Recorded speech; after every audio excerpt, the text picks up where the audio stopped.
We are live. I am Savage Squishy 86, and we are proceeding with our next major marginal milestone here with Jill Real Survival Resident Evil the Remake. So, what are we basically going to be shooting for here? Well, as I said before, I am going to be doing both Jill and Chris. I asked for people to pick and choose, but it doesn't seem anyone really wanted to, so that's okay. Um, so we'll end up doing Jill first and foremost. I think I'll do both of them for the sake of it. Um, so pretty much straightforward. I've done a little bit of practicing with Chris on hard difficulty. Jill essentially will be pretty kind of the same, but also kind of easy. So number of things we're going to be pursuing will basically be that, and the fact that it'll be on hard difficulty and that none of the item boxes will be linked. So what that basically is established is essentially we will have our work cut out for us a little bit harder than traditionally because we'll have to do a little bit of legwork. So we may have for a little bit prolonged playthroughs, particularly in some respect, perhaps, but we will see how far we get. So just getting a time stamp set here. And we'll get us going. So, Real Survival, Jill, Resident Evil Remake, and here we go. Resident Evil. So a new costume has been unlocked. Essentially for Chris, we basically have access to his outfit there, but Jill will essentially have the Sarah Connor outfit for completing the game the first time around, then including the BSA outfit. If you complete the game on once again, you pretty much have access to that as well. But we're going to stick with our traditional outfit. This is tactical looking, but I kind of like the old Stars look, so there we go. I am really looking forward to this. This is going to be a real challenge, and I think this will definitely lay to bear just how hard this game can get with this detail. So, so obviously we pretty much know what happens from her gameplay sequences. So we're just gonna skip all the cutscenes and pretty much go from there.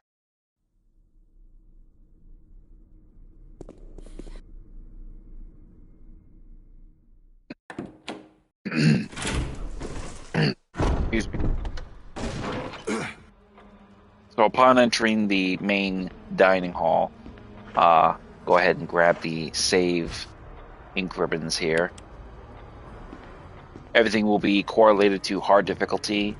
So ammo, health, damage, and damage you take will essentially be mitigated to a much higher standard. Jill will have a much marginally easier time, but she will still be susceptible just as anything with growing threats. So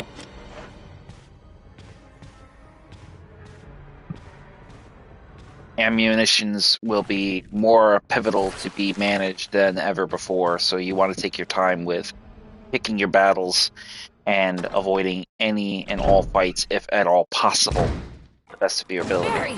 What is it? Look out! It's a monster! So once Barry has dropped the zombie, return to the main hall to inform Wesker.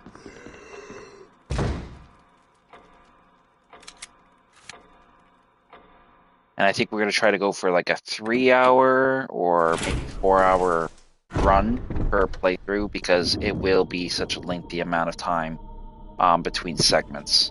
We'll obviously have to run back and forth between the mansion and such for resources because we will not have the item boxes, so there will be an added layer of pressure for us to manage our resources and take resources with us. Once you complete the search for Wesker, you'll get the lockpick from Barry, and then you can pretty much head back into the dining room. We're going to go ahead and save our game because we're going to essentially want to hopefully keep our dagger we will get in that room. You want to try to harbor as much ammunition, defense items, as well as save items, include healing items as well. So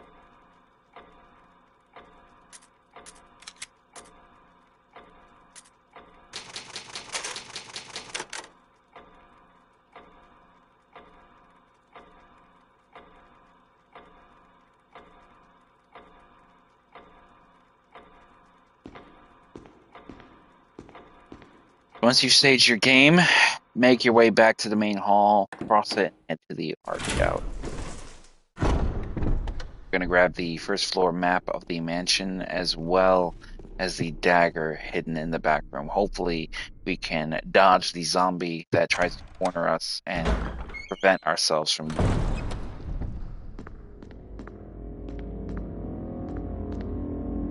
So, clamber over the dresser and just push that thing over to get the first floor map.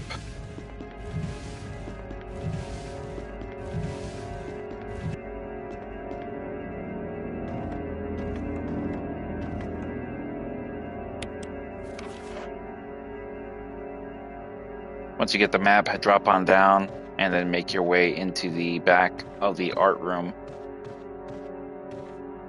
And then grab the dagger.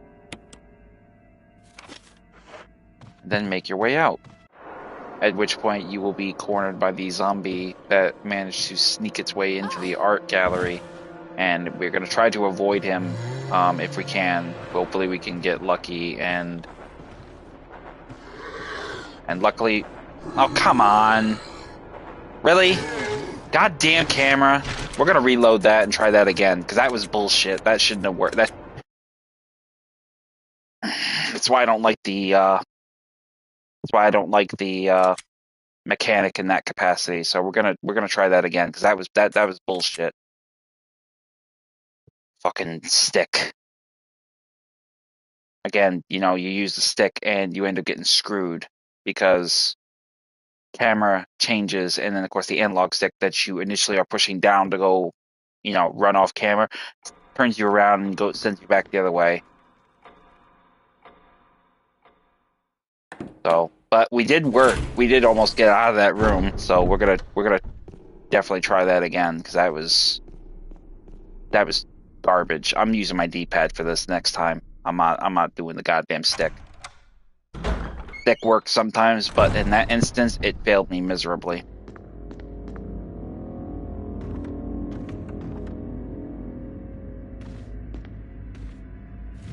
So again, push the dresser down and get the map.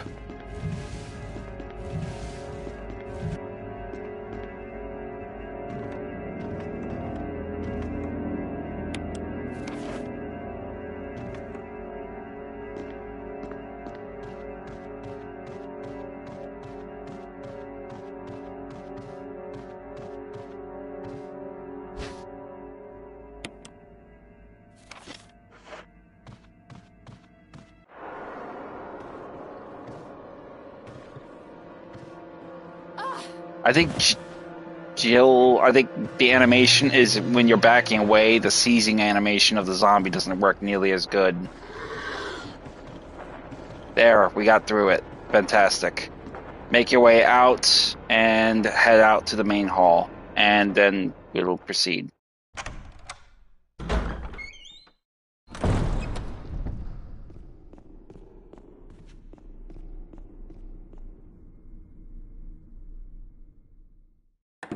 So return back to the dining hall, first floor, and then we're going to proceed through into Kenneth's hall.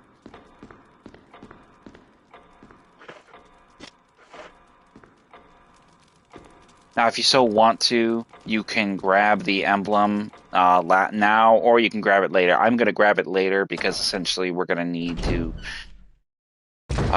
manage our resources. But essentially, we're not going to grab it right. You don't have to grab it now. Typically, I would normally grab it, but in that instance, I'm not going to grab it because we really don't have access to the storage room quite just yet. But when you do grab it, you're going to leave it in the west wing, first floor storage room, because it is the closest thing to the use that it's going to come into use there. So upon entering this corridor here, you're going to have no magazine here. So you're going to be a little less for ammo, and you're going to have one green herb here. So we're starting to see the effects of the difficulty sort of mitigating our availability of ammunitions as well as healing items. So further stressing how important it is to manage your ammo and your health as best as you possibly can. it will only get tighter as you go on.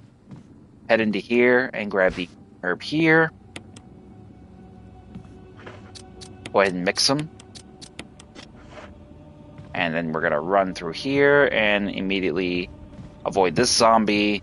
Grab the golden arrow.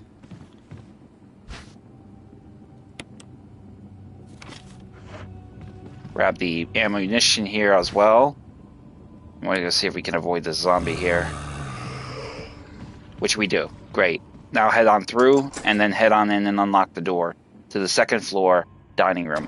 Welcome to the stream, viewer. Good morning. Now, upon entering the second floor dining room, you're going to find there's no dagger here either, so we have one less defense item. Hence why I was very adamant I want to save that defense item as much as possible.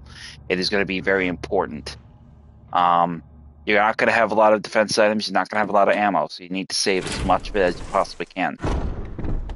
Head back out to the second floor main hall, and we're going to equip our knife. And then also examine the golden arrow, get the arrowhead for this puzzle outside. Now, in this instance, we're going to use our knife diligently to take down these two zombies out here. You won't need to worry about them coming back as Crimson Heads. Once they're dead, they'll effectively vanish from the area. This is the only one instance you will have this happen, but we're going to take advantage of these stairs here to basically keep this zombie from biting us. And we're just going to take our turn slicing and dicing. Obviously, you want to be careful with the measure of the auto lock being disabled. Again, like I said, that is another feature that is gone in this game. You will not have the security of the weapon automatically aiming at the enemy, so you're going to need to do it the old-fashioned way. Essentially, turning and attacking.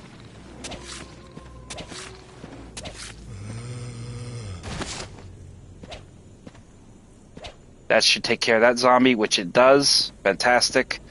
So that will eliminate that zombie. Now we have this big fat one here with half its head missing and its face. We want to get his attention. So get his attention, have him pursue you, and go ahead and get the arrowhead into the puzzle of this passage here. And then you're going to want to step back just a little bit, probably like around here. And this should be ample space for you to get a couple cuts in on him. And he won't be able to grab you, because at this point... Oh, shit. Okay, he could grab me. You fucking dick. Alright, I apologize for that. That was a fuck up on my part. Unfortunately, we lost our defense item. But we're playing real survival, so... need to get a little closer. Fucking damn it. Come here, you fat bastard. Come here. Fucking dick. We took our defense item, unfortunately. I could reload the game, but I'm not going to reload the game. I already did that once. I'm not doing it again. This is real survival. We're going to do this properly. So, wait for him to come back. Take a couple cuts.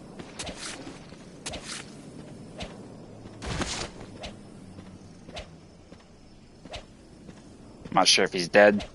I think he is. So, that'll take care of him.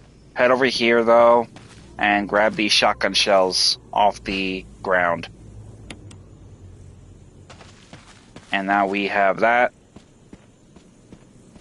And we're going to head down here to get the sword key.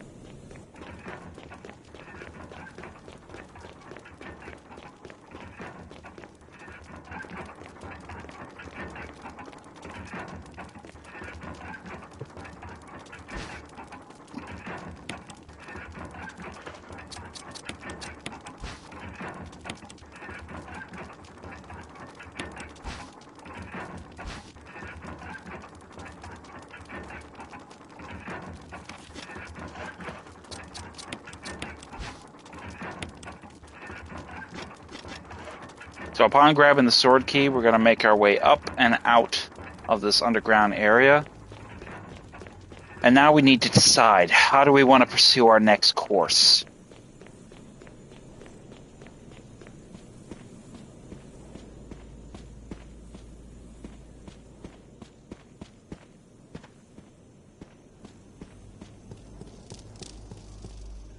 So let's head back to the main hall and we'll decide from there.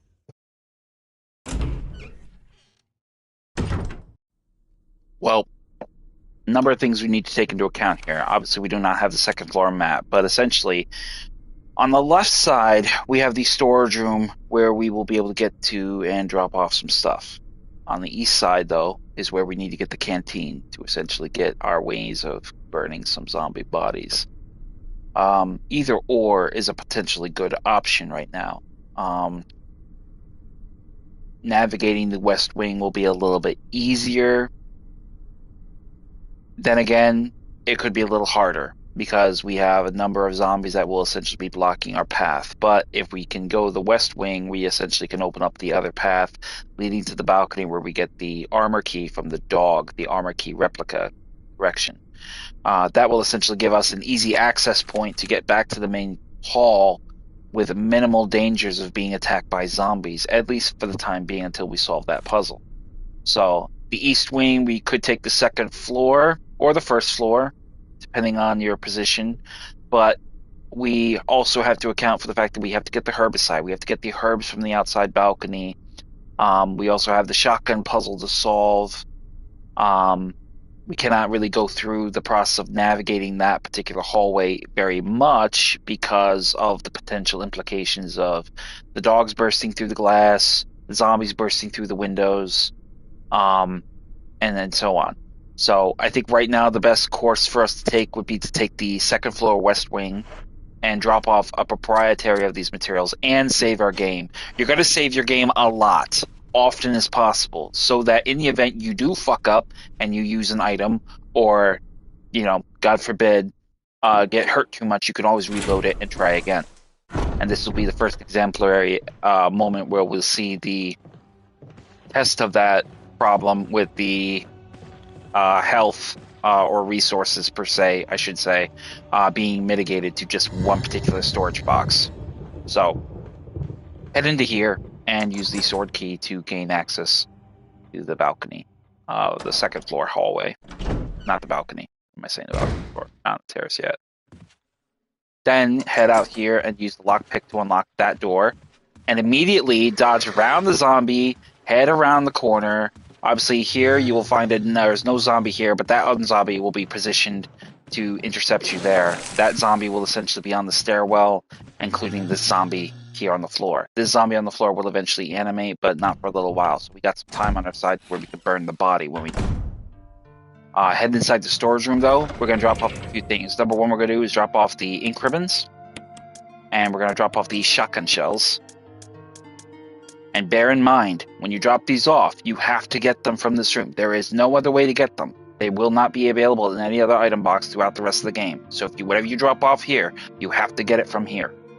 So pay close attention and have good memory where you leave your shit. Because if you don't remember, you're in trouble.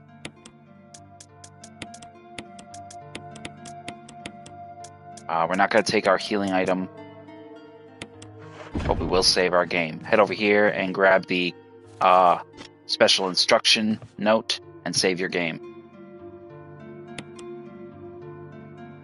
Actually, I take that back. You will actually be able to keep track of where you've left stuff, and I'm going to show you that as soon as the game finishes saving.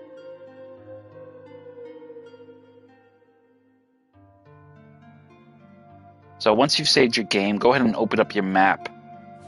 And right away you can see that there will be a new indicator on the map suggesting of typewriters and item boxes. Now, you will essentially be able to swap between item boxes in this area. So checking the map and what item boxes are where, this will enable you to keep tabs on what items are in that particular item box. So if you do not know where you put it, this is a good way to find out. So here, obviously, we have the closet key, the first aid spray, the shotgun shells, and the mixed herb. This will provide you with 6 pages, 8 pages worth of basically whatever you store here. And that will pretty much be the collection of that. We're going to go ahead and leave our ink ribbon here, though. Excuse me. Jesus. Oh,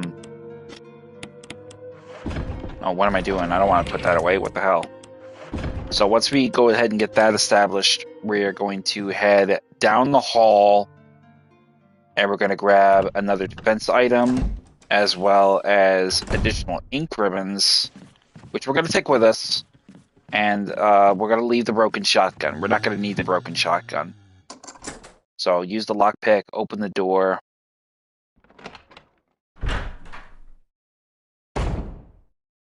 And immediately on your left, grab the stun battery for the stun gun, so Jill has a defensive weapon in her possession. We don't gotta take the shotgun, but we'll take it with us regardless. And then head over here and grab the ribbons as well.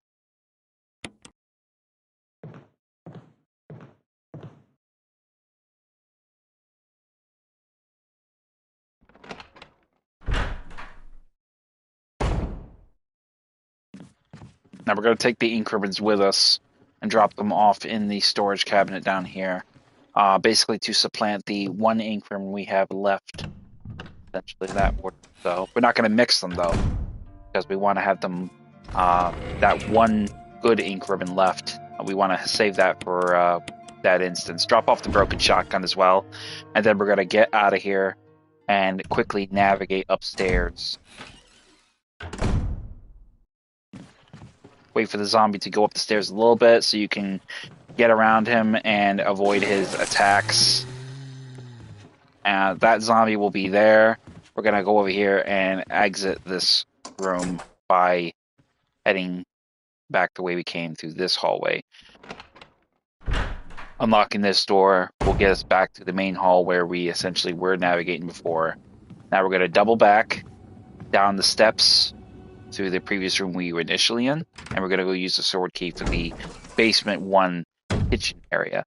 That will eliminate the sword key a little bit more when we go to use it for the last remaining few rooms. Obviously, you'll have crows in this room now, so don't spaz out. Don't scare them. They won't attack.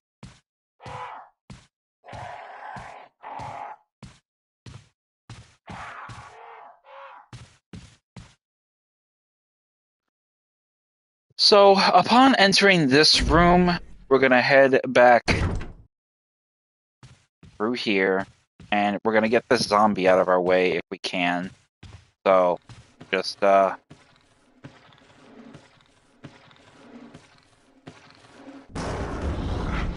essentially make him lunge at you, but you'll be just enough out of reach where you can run around and past him. And then head immediately down the stairs and use the sword key. And then in here, you should have one item to grab, and that will be the dagger defensive measure. And if there isn't anything here, then obviously you want to make your way out. But we'll immediately be set by a zombie trying to kill us. So, kind of a wasted trip, but we used the key, and that's what we really wanted to do. The dagger would have been a nice bonus if there was one. Unfortunately, it doesn't look like there is one. So we'll just run around the butcher counter and make our way out, finally, the way we came.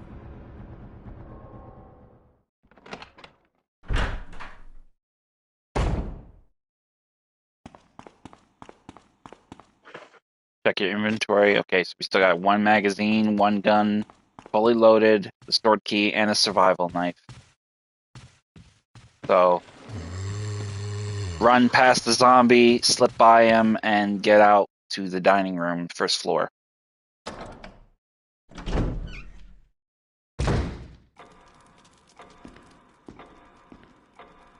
Now, upon entering the dining room, we're going to head out back to the main hall.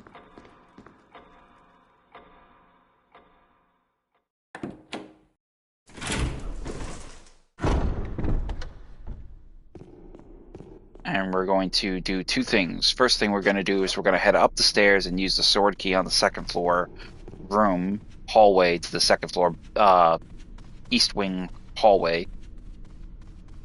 We're not going to go through it though. Just use the key. Now double back and then head downstairs to the 1st floor and then head for the art gallery. God damn this stick. I really got to get off the stick shit. It's going to get me killed.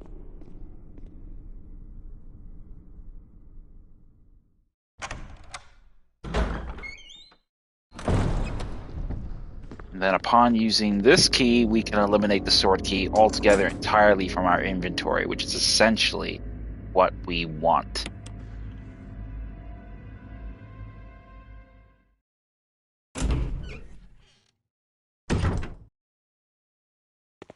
So once we're on the first floor, East Hall, obviously we will have the dogs trying to break through the glass, which will be a no-brainer.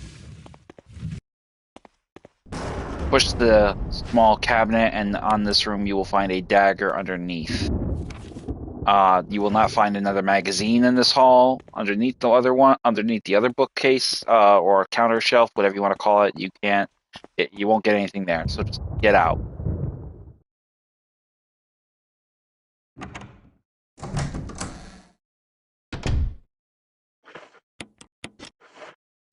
Now we're going to make our way out here with the lockpick.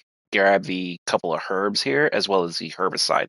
We don't have the kerosene. We don't have the canteen to grab the kerosene, but that's okay because we may not end up using it with our luck, because we may be avoiding a lot more zombies than killing them. So we'll see. We'll see what happens with that. But we're gonna go ahead and grab the green herbs, the red herb, and the herbicide in all respects.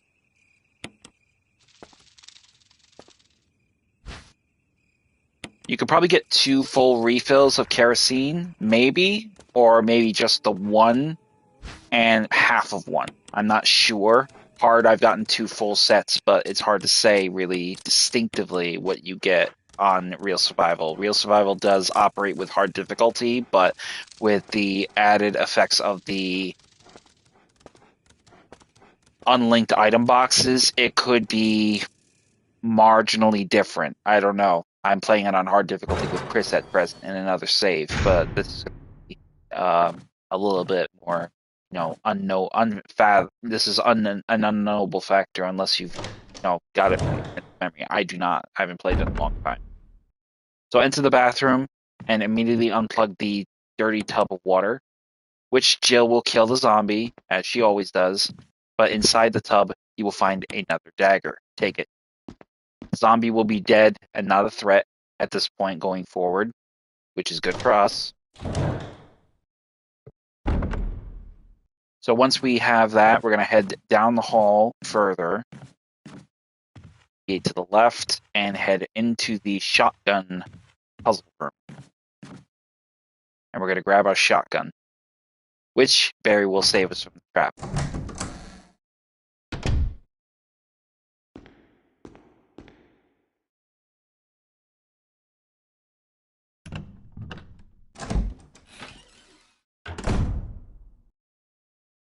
Grab the dagger also off the table.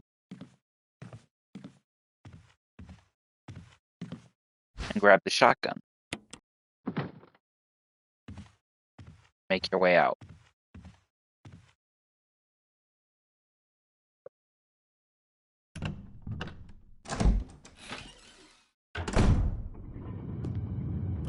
Once the trap is triggered, try to open the doors. That won't work. Run into the room, and basically the cutscene will play automatically. You have to check the doors, otherwise the goddamn thing is going to kill you.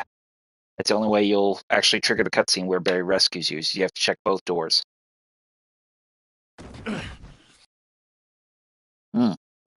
After Barry rescues you and disappears, we're going to head through these double doors to the furthest back reaches of the mansion halls. And then we're going to head into the next room here.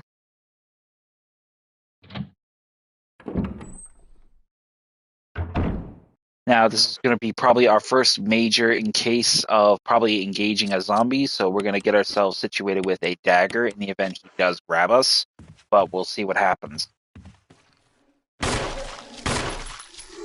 If he doesn't, and you just drop him, great. That's good for us, but we're going to take our knife and do a couple stabs to him if we can. And then we'll just make our way back into the storage room. And this is basically what you will do. You want to use your knife as much as possible. Get really intimate with your knife because you're going to be using it a lot. In this game mode, you will be using it an awful lot. So, we're going to keep the herbicide in our possession.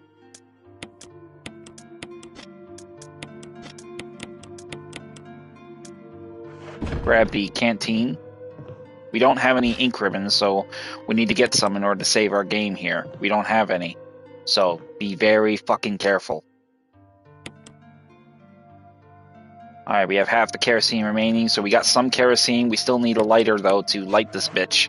So we're gonna need to get one.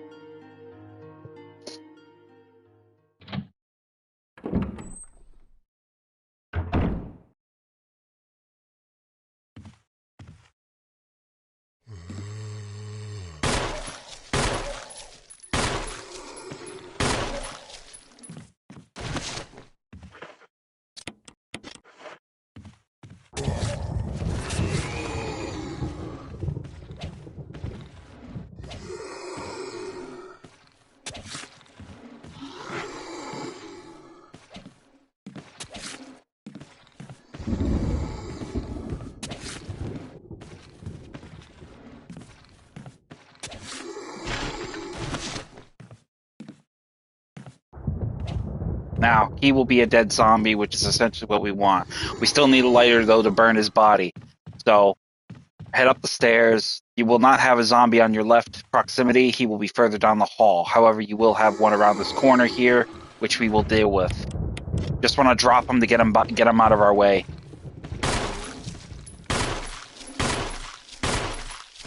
So once you drop him, run past him and into the next room. Or hallway, if you will. Unlock it and then head on through.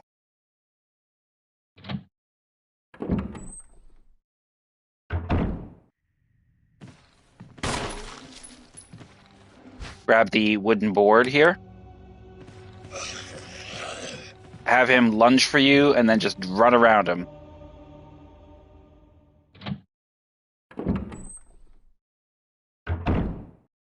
Bear with me, I'm checking something. I'm doing Twitch drops right now as well. So trying to do some Twitch drops.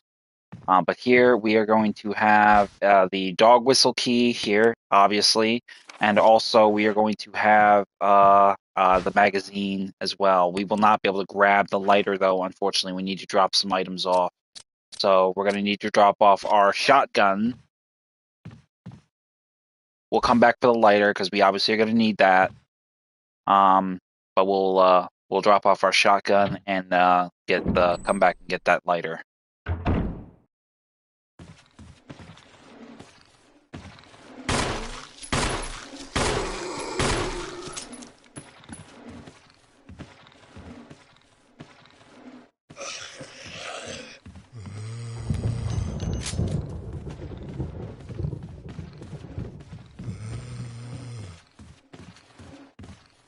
We just want to mitigate some of these zombies a little bit.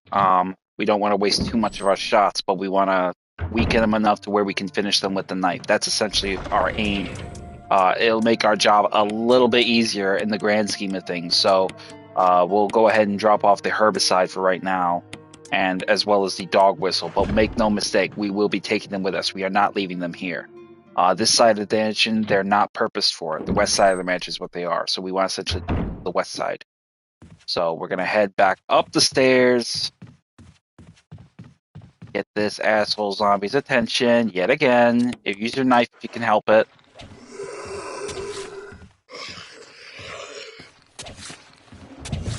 If you do manage to get grabbed, don't worry.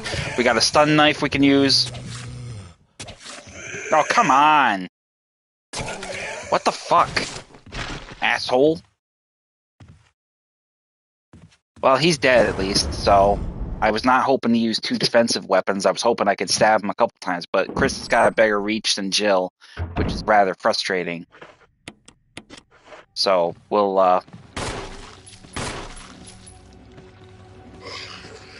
Oh, come on! Son of a bitch.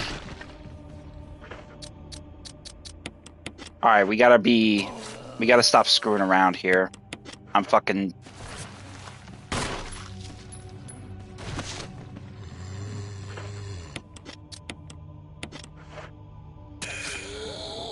Alright, that zombie is dead, so that will make our job a little easier. I'm just a little annoyed that I used up 3 of my defensive weapons.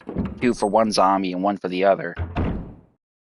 So, but this is, Now we got the lighter, so now we can use that. So let's get out there and burn that body real quick. Then we'll burn the other body, and then the other body as well.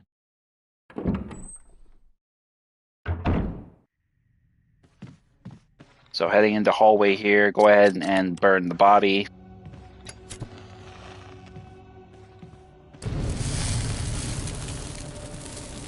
Matter of fact, head back through this door here because essentially the other one doesn't really serve a purpose. We pretty much have everything cleared out in that room. And then we're going to go head over here and burn this body.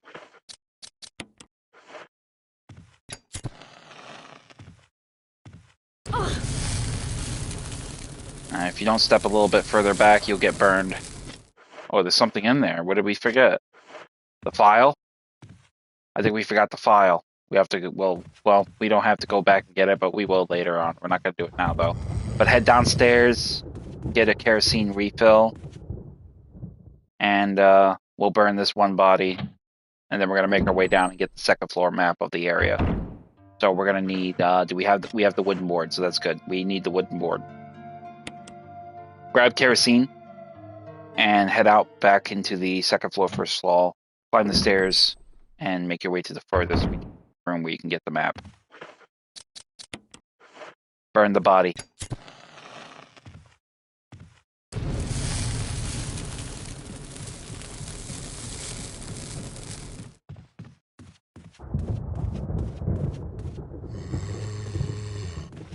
Now, essentially, we're gonna shoot this asshole to drop him.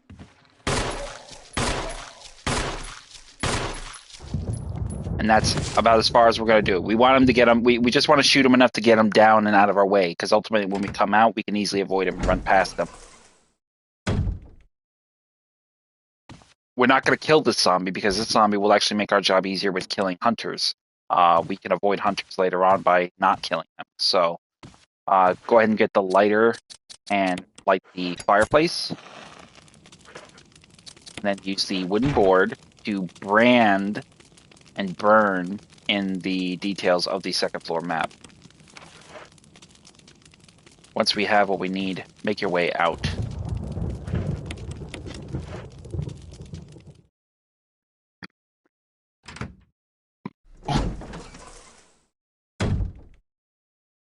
So once we are here, oh, fucking dick. Get off of me. Son of a bitch. Go ahead and heal yourself. I thought maybe we could run past him, but it seems like I must have misjudged his placement.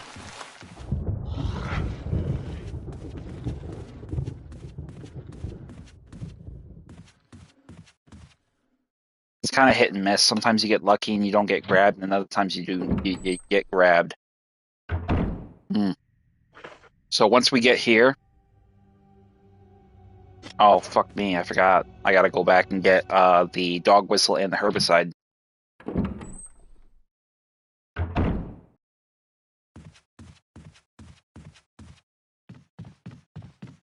We use the green herb just to heal us a little bit, not a lot, just enough. We also got to remember we have the green herb planter box outside on the balcony's terrace on the west end of the building, so we can essentially use that to heal ourselves if we get really hurt too. So grab the chemical and the dog whistle, and that will basically be everything we need. You know what? One more thing before we do it. Drop off one of your items. More importantly, we're going to drop off our shotgun. No, actually, no. Let's drop off... we're going to drop off our magazine because we want to grab the acid shells from Barry. If we return to the second floor hallway, we will almost certainly run into him and we will get acid shells. If we do not have inventory, we will not be able to take it. So we will essentially lose out on material. So leave your magazine behind. A little unnerving to leave some ammo on this side of the mansion, but we, again, need to have our priorities in order for what we are doing here. And that is definitely not something we can forsake in the interest of the game's difficulty. So go ahead and take them.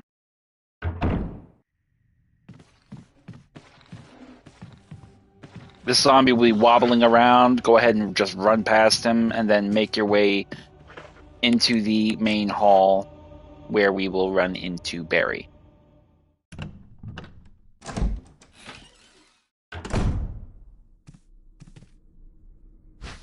He will give us the acid shells.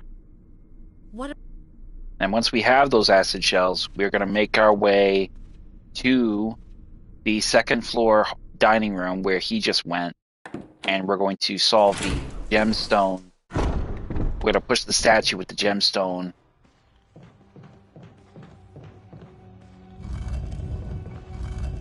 The zombie will effectively be on the right side of the hallway at this point, so we will not have to contend with him as a threat. So we're going to push the statue in and around and over the edge, down into the first floor dining room, and effectively eliminate that as something we need to be doing. And we're going to head into the second floor hallway and head to the storage room here.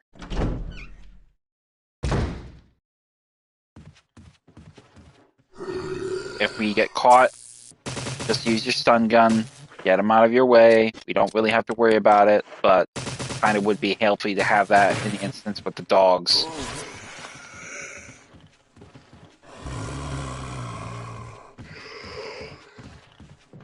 Dodge the zombie and then head down the stairs.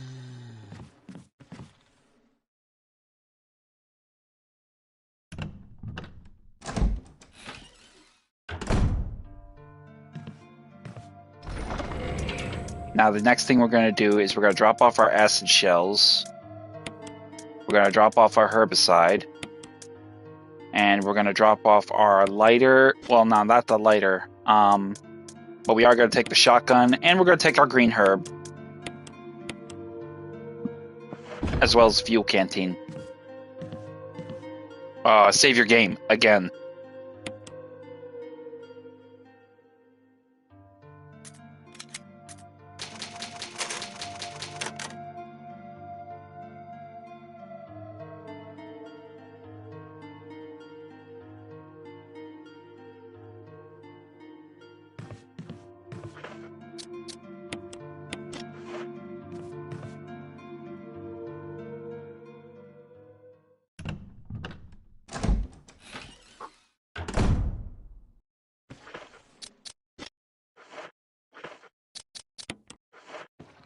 Go ahead and burn the body here. And then you're going to make your way up.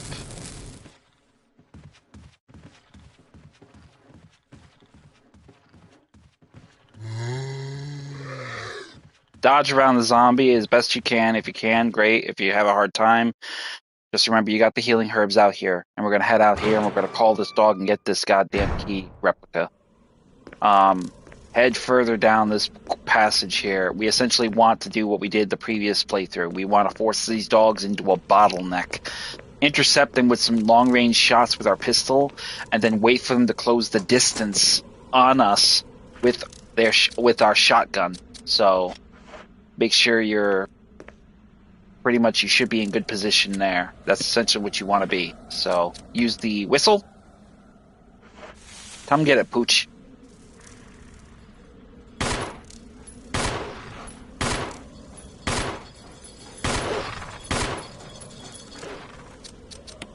Switch to your shotgun.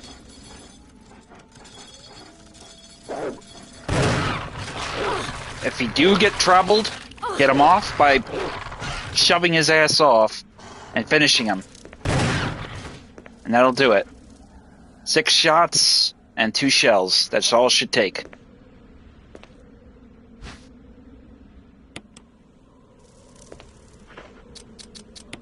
Go ahead and examine the dog collar. And inside we will find the fake armor key replica. Now we have what we need to get the armor key. Instead of going back the way we came, we're going to head out through this balcony to the second floor main hall.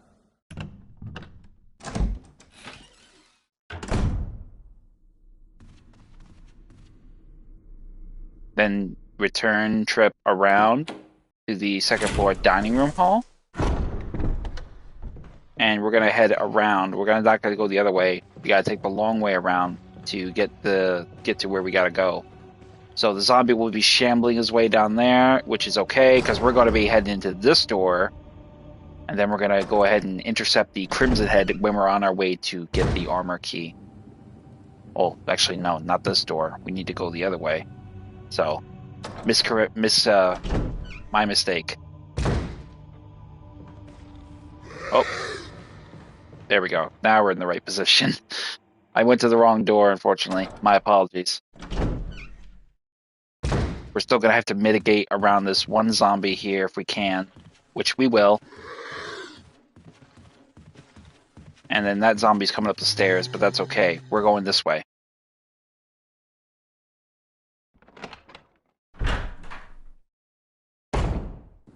Now, upon entering this hallway, immediately head here, return around, and immediately intercept the Crimson Head. Blow his head off with the shotgun, head on through the door.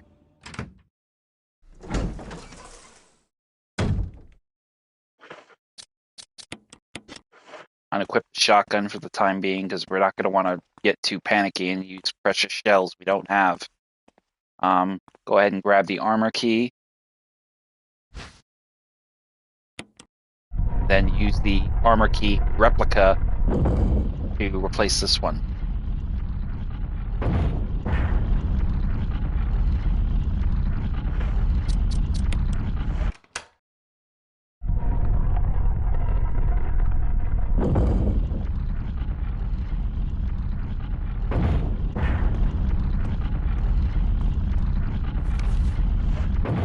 So once we've navigated that trap, we have the armor key in our possession now.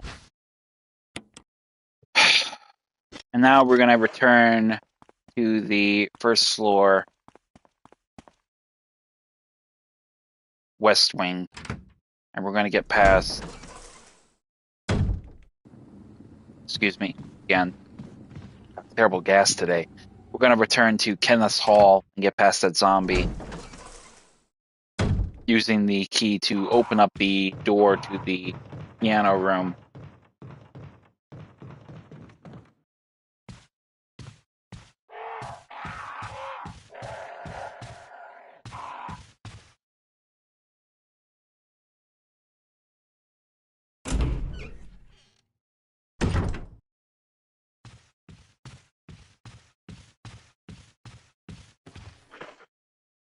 Now, you can pretty much do a number of things here. You can blow his head off with the shotgun, you can blow his leg off with the shotgun, but these are all suggestive and dependent on you being successful. So, but what we're going to do is just bait him into attacking us, and then dodge around him. And then run around and dodge him yet again. And that is exactly what we're going to set to do in that order. Then what we're going to do is grab the emblem here, and then we're going to make our way around. We'll be back for that blue gem here pretty soon. Not quite just yet, though. And we're going to make our way back up to the second floor, back to the west wing corridor, and then back to the first floor west wing storage room.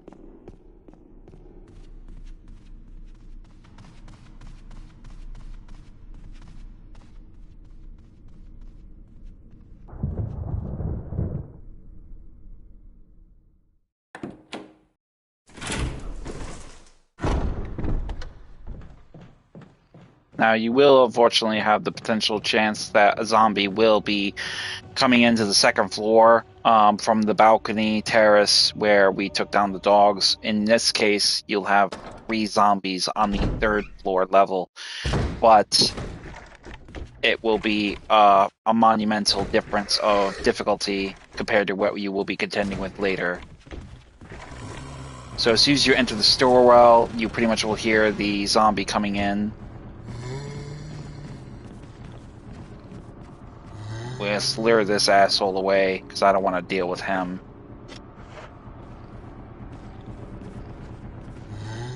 And then that will take care of that. Now head into the storage room. We're going to drop off a few items, then we're going to go use our armor key to unlock a few more rooms. So, drop off the emblem. drop off. Go ahead and drop off our handgun for right now. We're not going to really have much in the way. Well, we could drop off our shotgun, in fact, because we're not going to really. Well, no, correction. Keep the shotgun because that's going to be important for what we do next. Go ahead and drop off the 2 green herbs, and we're going to save our game again.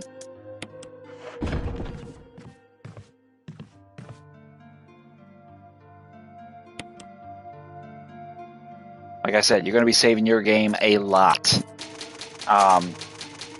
Timing is important, though, on whenever you save it, though. So just be mindful of what you're doing and how much you've done in between saves. You don't want to do a shitload you don't want to do a shitload and not save, and then somehow or another ultimately do that. I'm doing it relatively through every major event that I do, in a sense, with countering enemies, getting keys, taking on really tough fights, or making our way navigating multiple areas at a given time, so that I don't have the risk of running out of resources or vice versa.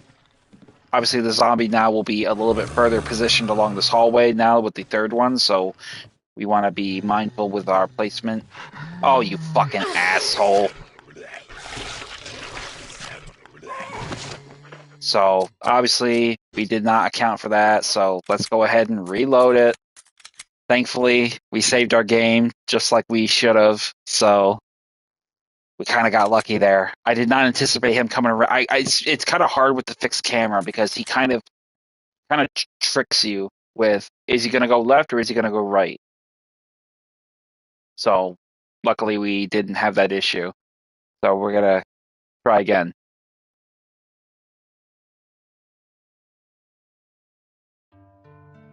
So go ahead and drop off your ink ribbons again and give it another go again. I'm going to try to run straight past him. If he's just coming around the corner, I should be able to get behind him and not get worried about getting grabbed. So there we have it. Head inside here and grab some kerosene from the canteen in this room for the next part that we'll be working on.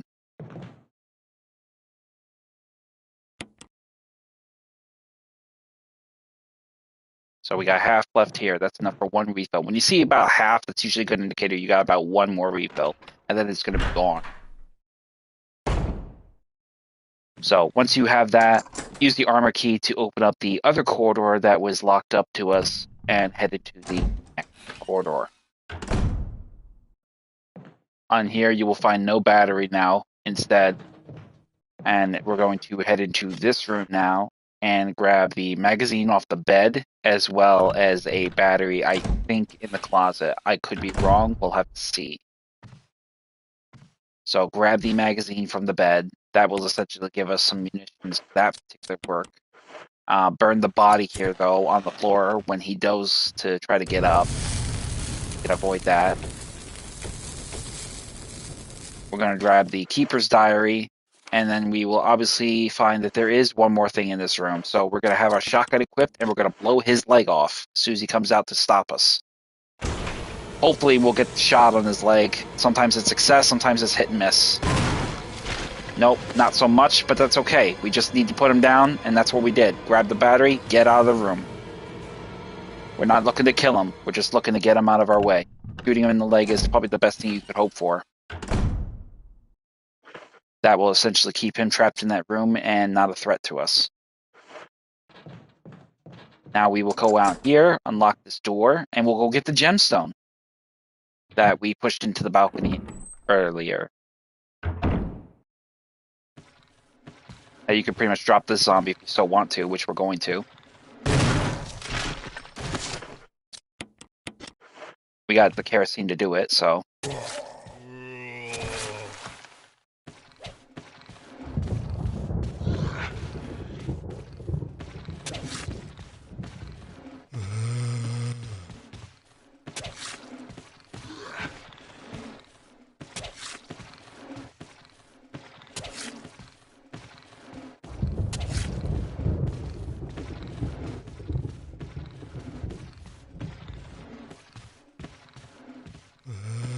Just try to stab him if you can.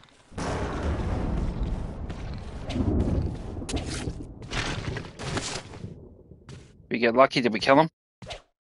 He's dead. Good. Now burn his body. That's one less thing we need to deal with. That's essentially what we wanted to do.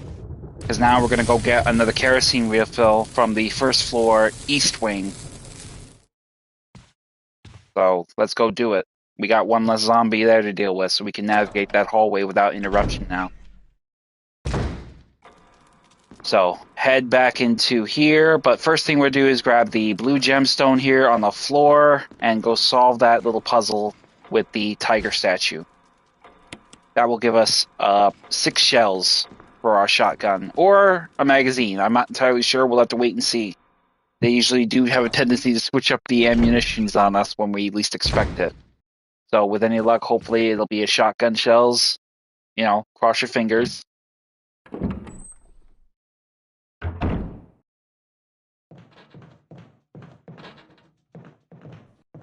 So head into the tiger statue here, and we will grab what we need in here.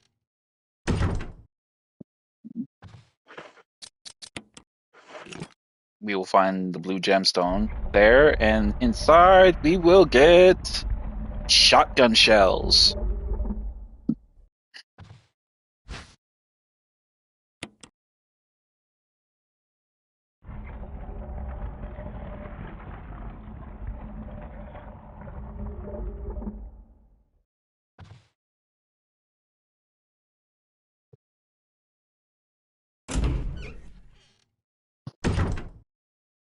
Once we have that item in our possession, we're going to head back to the east wing first floor.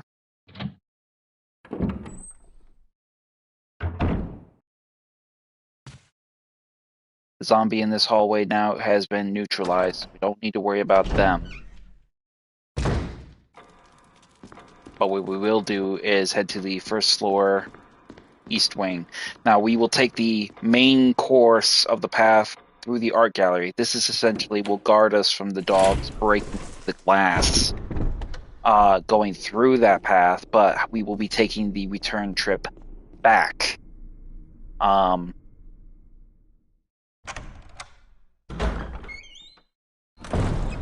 Well, first we're gonna try it. We're gonna see if we're lucky enough to where the zombies won't be beaten on the glass with the main hall. So we'll see what happens. If we can go through that main hall again, great. I don't want to have this. Well, either or is going to happen. The dog's going to break through the glass, or the zombies are going to break through the glass. I personally would like the dogs to do it more than the zombies because we can run past the dogs, not necessarily the zombies. One of the zombies will follow us into the first floor back hallway leading to the back end of the mansion. Then we'll have to deal with 2 zombies instead of just 1. So let's see what happens. They're beating on the glass. So if we go beyond this point, they will effectively bust through the glass and be a problem. So we will make our way back through the other hallway and deal with the dogs instead of the zombies. Once we go beyond this point, a dog will jump the fence, which we will avoid. Grab the refuel of the canteen. We can come back here for 1 more refuel. We'll do it later.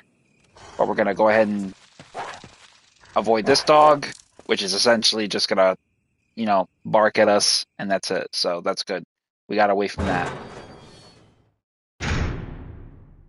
So do not go further down the hall. If you do, the windows will burst. The zombies will spill into the room. You'll have 3 zombies. 2 will permeate this room. 1 will follow you into the back hallway. So we're going to want to go quite the opposite, in fact. So head back the way you came, and the second you try to run through this hallway, you will be beset by dogs breaking through the glass and breaching the hall. So just run like hell. And that's it. You can come back here when you have more ammo if you so want to dispatch the dogs, but I find it much more easier to just run past them periodically. If you're lucky enough and they're sleeping and they're not a threat, they typically will be congregating further down the hall, so they won't know your presence is there until you approach them, which is good for you. So once you've gotten that kerosene refill, head up the stairs, and then we're going to head over here and grab a grenade launcher from good old Mr. Forrest. who is now a zombie. But we will not have to go around the corner to get any herbs because there will be no herbs here. So essentially, we will spare ourselves a potential threat with Forrest trying to eat us after we go around the corner. So upon entering here, you'll be greeted with a cutscene of Forrest being discovered. Grab the grenade launcher from his person, and then on the bench to the rear of you, grab the dagger. So we have another defensive measure of a weapon. And then as you can see, there is nothing further in this balcony area, so there's really no purpose for us to go beyond that point. Forrest will not get up, he will not attack us, and we can leave.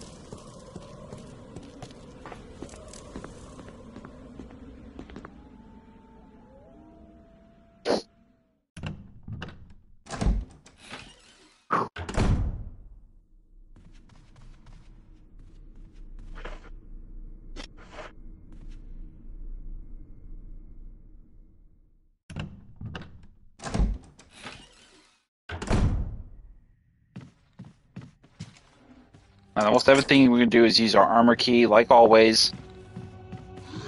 Use the armor key, dodge the zombie, and then keep it moving. Head into the other second floor balcony. Basically, we just got to run on through. Armor key, armor key, armor key, armor key. That's what you're going to do. Get this damn thing out of your spot. Get it out of here. We don't need it right now. We're not going to need it for a little while. In here, you pretty much can grab nothing. I think our inventory is full, in fact. Yeah, it is full. So we got to drop off some shit. But I think we got one more armor key due, and that will be the painting room leading outside.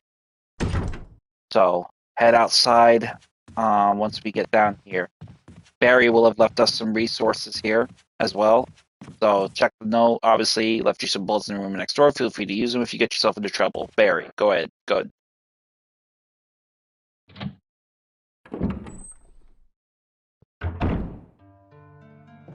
Once we get in this room, he will have left us one magazine and a first aid spray. Good old Barry. Go ahead and drop off the other magazine, drop off the shotgun shells, drop off the grenade launcher, drop off the shotgun. Grab the other magazine. Obviously, our handgun will be in the other room, but that's okay because we're not going to be really fighting anything for a hot minute. Go ahead and grab the first aid spray, though.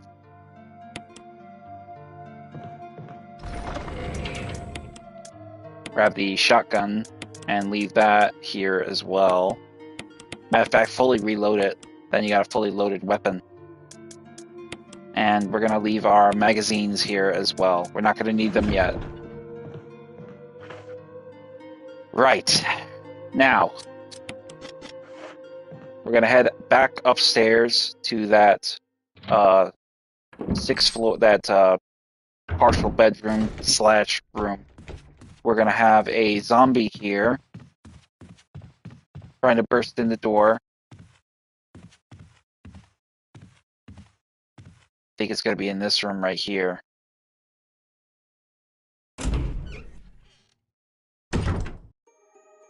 Which, obviously, this zombie will be a potential threat, but we're going to actually avoid him by grabbing the red herb and then heading into the neighboring room. He is going to be completely oblivious to our presence here. He will still try to get out of the room eventually, but as it stands right now, the only real measure of threat he presents is minimal. But we will grab the ink ribbon in this room, and then over here we will grab the green herb, which we will mix.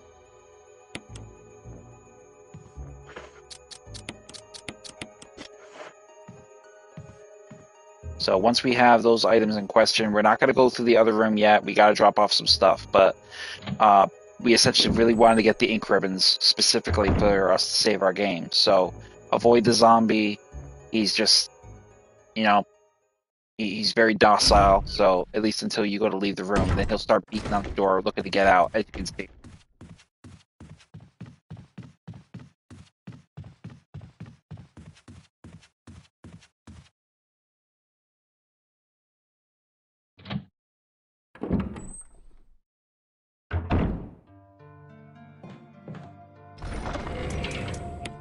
So we're gonna drop off the green and red herb.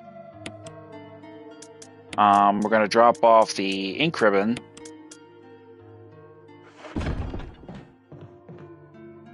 And we're gonna go ahead and go solve an armor, a mask puzzle.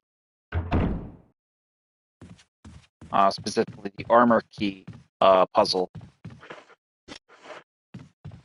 But first we're gonna go back here. Oh shit, there goes our safety. So that zombie will effectively be in the hallway out. You know, Barry is doing this extermin. You know, I really hope he does kill him, but I doubt he will. He'll probably just let the fucker just mosey around and be a potential threat. So go back into this room and use your lockpick and get this room open.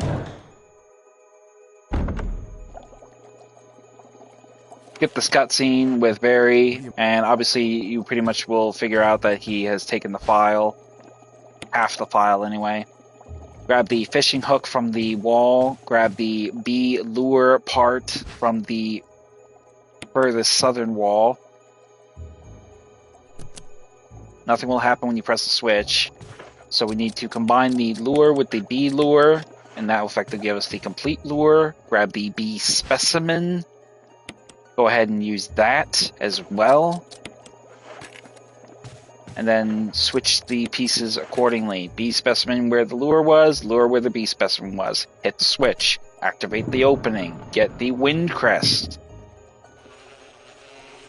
And avoid this bugly fucker that seemingly comes to life.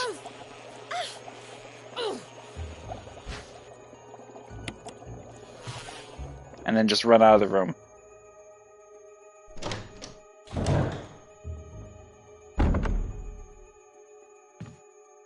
Now, I don't know where the zombie will be entering the hallway. I'm not sure if he'll be on the right or the left. We'll find out in a second.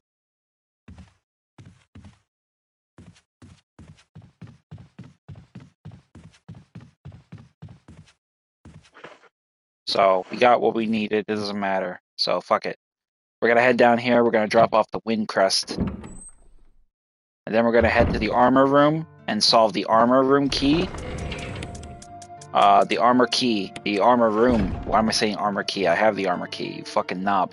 We're gonna solve the armor room puzzle to get one of the 4 death masks. Then we're gonna come back down to the first floor, use the broken door to get outside, into the back hallway, and essentially use that door to get access to the next death mask and open up a shortcut leading to the back of the mansion's forwarding area. Go ahead and avoid that zombie and head inside the armor room.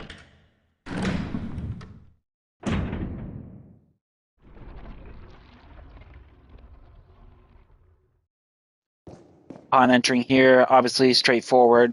Push the left one, lower left in first, followed by the upper right in first. Then, well, actually, correction. Upper right first, then the lower left. My mistake. If you push the upper right in first, it'll push the lower one out first. It'll push the lower one out. So then the lower right one up, and then it'll push the upper left one in. So once those suits are back in their proper place, hit the switch, get the jewelry box.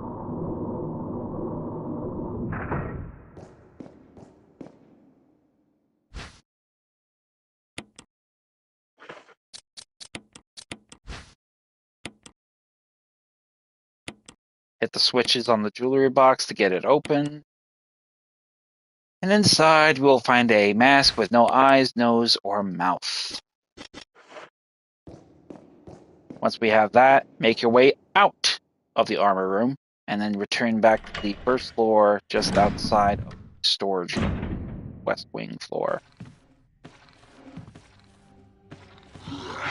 If the zombie lunges at you, run around him, avoid him, and then head onto the second floor balcony of the west wing. Once here, descend the stairs. The other zombie that was originally here, I suspect, is probably further down the hall with the other zombie. Which is okay. He's out of our hair. We're not going to need to worry about him for a little while. So we'll take it. Head through here, though. The door is broken. In real survival, this door is not broken. This door is not broken in real survival. So we actually have the means and measures of getting through this area a little faster and a little easier. We're going to go ahead and dispatch this zombie, though.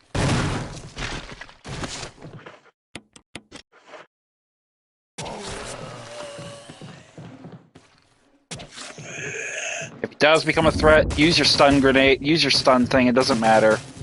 Fuck it. That'll take care of him. One shotgun blast, one knife stab. Still got a dagger left. Go ahead and use your oil to burn his body. Get him the hell out of here. One less problem. And we can navigate this room without interruption. Hence, we've used the armor key. We'll have this path open. Head on through. Hit the first switch on your right. Turn it orange. Then run down the hall, around the corner. Hit this switch, make the crown green. Hit this switch and make the necklace purple. Done.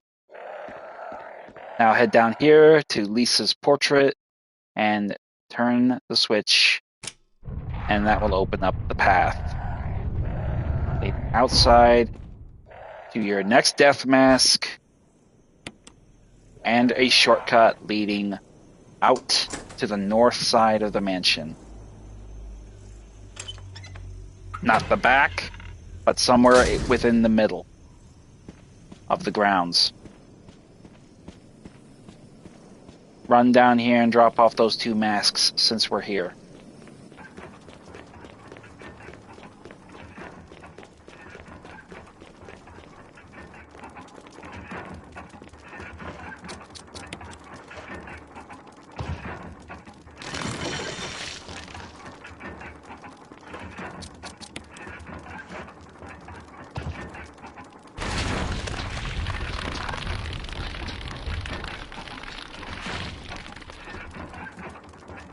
And then make your way out. We still have 2 masks to find.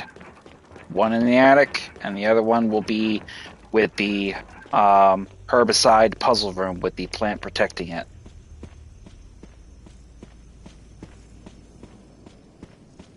We could take our way back to the West Wing storage room, but we're not going to go that route. Instead, we're going to head back to the main hall and assess our present circumstances, see where we're at. So check your map, and we pretty much have established that the East Wing effectively is pretty much navigated, and the West Wing is pretty much navigated, but we still have a few things we need to deal with. Most notably, we need to solve the plant puzzle with the herbicide, so that will probably be our next destination. We still have to get kerosene one more time from that other balcony, but we still have 1 kerosene still left in our inventory, so we're going to go find someone to use it on. Preferably a zombie who is easy to dispatch and not much of a problem. I think probably our best course will probably be to deal with the zombie numbers in the West Wing upper hallway, seeing as how they are the most prominent problem we have to contend with at present.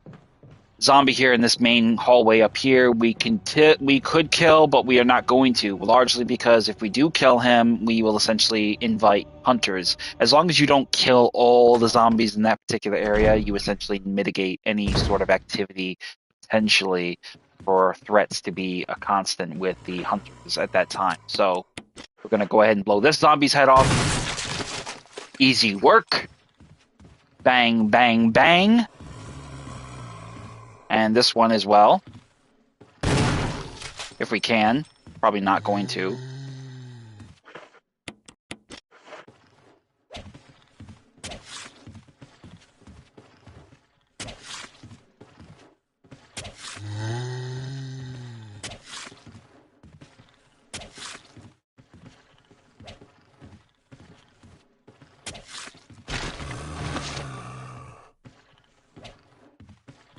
And that will mitigate him as a potential problem, so we'll get rid of him. That'll burn his body.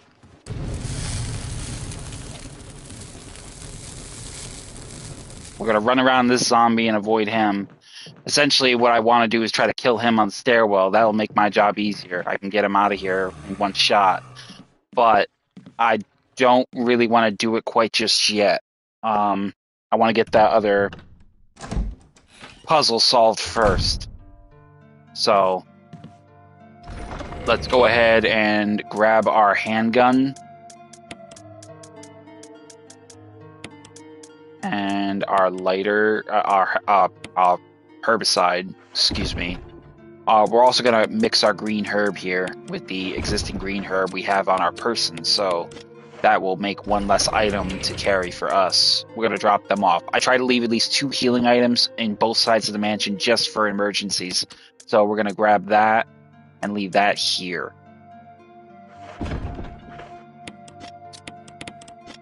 Do we have any save items? Do we have any ink ribbons? We have 2 ink ribbons, so we're going to use one of them, and we're going to dispatch the zombie to the best of our ability. Hopefully it will only take 2 shots, maybe 1 shotgun blast, and then essentially that will, make our job a little easier in terms of navigating this hallway.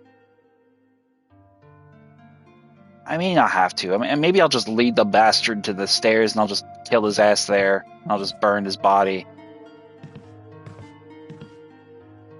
We'll see how long it takes for him to get to the damn stairs, because as you know, he's further down the hall. We'll fire 2 shots at him and get his attention.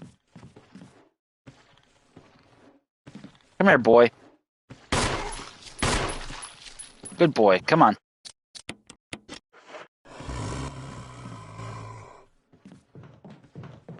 This is essentially what I want to do. I want to get him on the stairs. And get him on the stairs, it'll make it easier time killing him.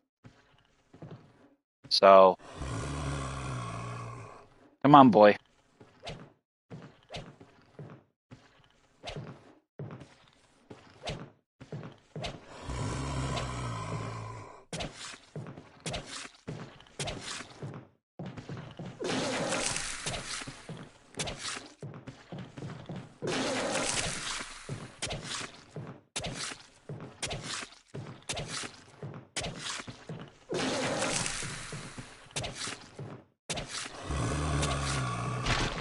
And that's essentially what we got. Bang. Is he dead? He's dead. All right, now we can go get some kerosene. We can burn his ass. And we can put away one of these other pieces of work that we didn't need to do. I think, we got to grab our lighter. I forgot to put my lighter away in place of the ribbons, so we're going to need to go grab our lighter first before we can burn his body.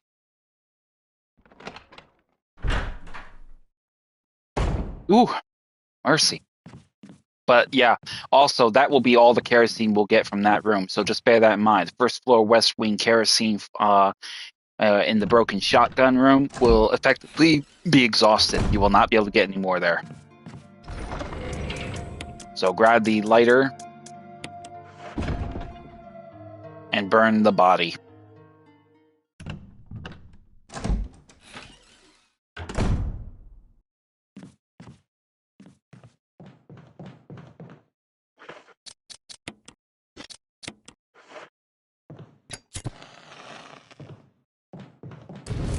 After you burn the body, we're going to head in to get the herbicide puzzle of this plant solved.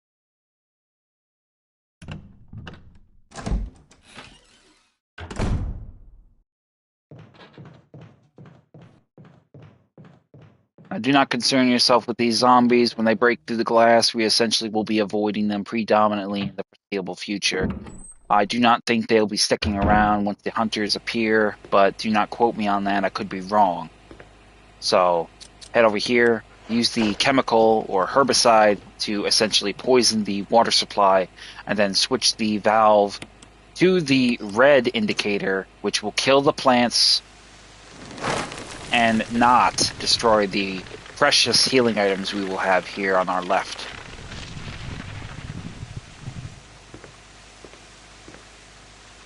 Grab them all. I think you'll have 3 herbs here, maybe 4. Nope, we got a total of 5. Wonderful. Go ahead and grab them all.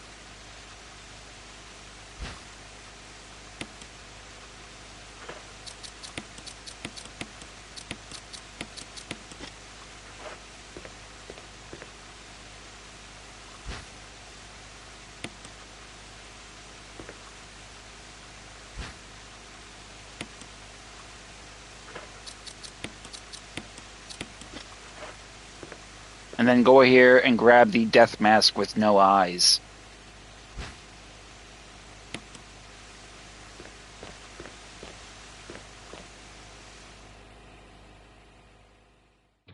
And now we're going to make our way across and back the way we came. Zombies will breach the windows. Do not panic. Keep it moving. Leave them behind. We're not going to need to deal with them. If you're good you should be pretty good at this point about avoiding their grabs, essentially coming from the opposite mansion's main door hallway in that case. One zombie may attempt to breach Kenneth's hallway, so if it does happen, don't stress about it. It's not a big deal. It may happen, it may not. It depends on how long you linger in that hallway. So we're going to head back to the main dining hall, and then as such, also the main hall itself. And we're going to head out and use the mask to put in this other entry point.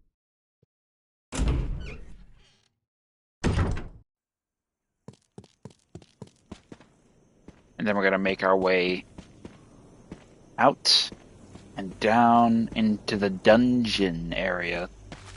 It does kind of reek like a dungeon, especially with the sounds of metal gears and stuff.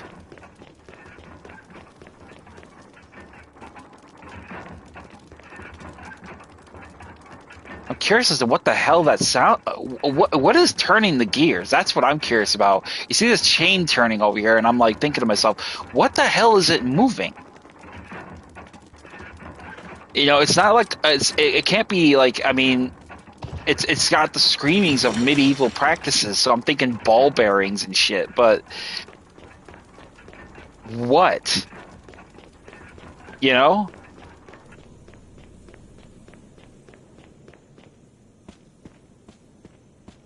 So once you've used the mask, make your way back to the mansion's main hall, and now we're gonna go save Richard.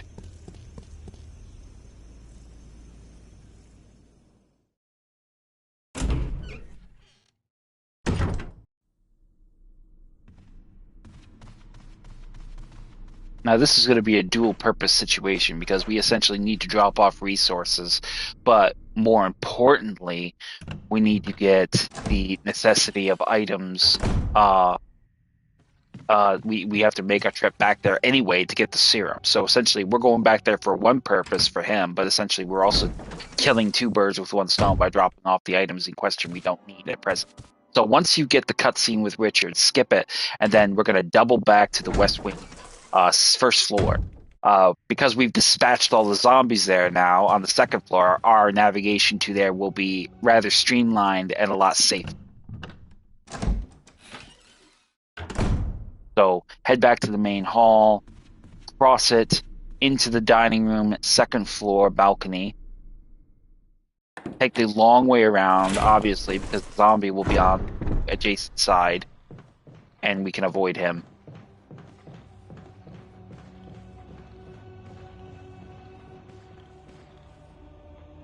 Head into the 2nd floor stairwell foyer.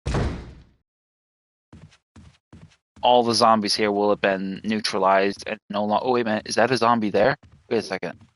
No, that's not. I thought for a second I was seeing shit. Like, wait a minute. No, I dropped that zombie. I thought I burned him. Yeah, I did. So almost made me a heart skip a beat there. I don't need to be dealing with no crimson heads. So once we get here, drop off the green herbs. And go ahead and reload. Have your shotgun shells.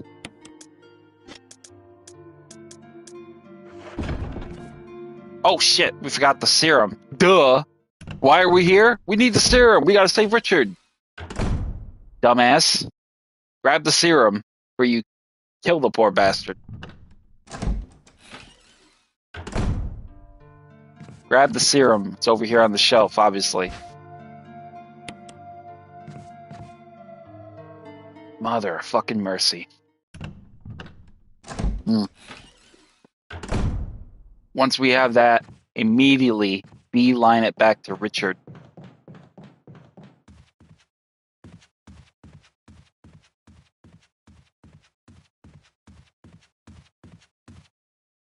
Head back through the... Doesn't really matter. You can do the second floor balcony or you can do the terrace balcony. It doesn't really matter. Both are sufficiently fast. I think the dining room balcony is a little faster though. I mean, apart from the 2-second delay, you gotta navigate around to avoid the zombie. Immediately head across the hall to the second floor east wing to Richard's hallway and give him the serum.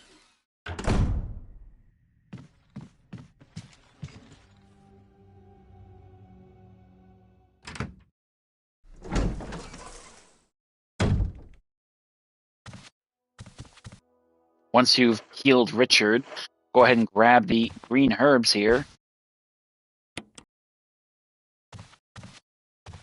And we're going to go ahead and have them handy because we're going to probably use these to avoid getting to a fight. We're going to probably get hurt, so just be prepared for that. We're not going to waste our defensive item on this goddamn zombie, but essentially we do need to go in here to get a few things. Notably, some resources, as well as the missing music notes. So, avoid the zombie. He will, of course, follow you into this room. So, but before we get into that, we're going to do this very carefully.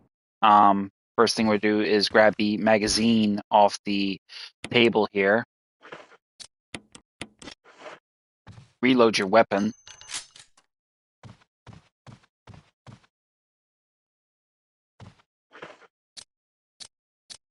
And we're going to use lighter to light the candle. Head over here. Obviously, there's nothing there we need to grab. Essentially, what we need is going to be in here. So we're going to run into here. Get the zombies to follow you around the room. Both of them will pursue you. This is essentially what we want. And then we're going to circle around and get in here and grab the music notes and hopefully get out without getting bit. So that is pretty much what you want to do. This zombie will be approaching. Oh, you'll get bit. Yep, I knew that was coming. Get off of me, you fucking dick. Get off. So, run out. We took a little damage, but it's okay. We got 2 green herbs. We essentially knew that was going to happen. So go ahead and use them. And we are healed. Good as new. We didn't waste a single shot. We didn't waste a single defense item. We got plenty of healing items still. So the only thing that cost us was the 2 green herbs that were in this balcony hallway out here with Richard. So now that we have the other half of the music notes, we can essentially head to the first floor hallway with Kenneth and solve that one last remaining puzzle to get access to the emblems and solve the emblem puzzle.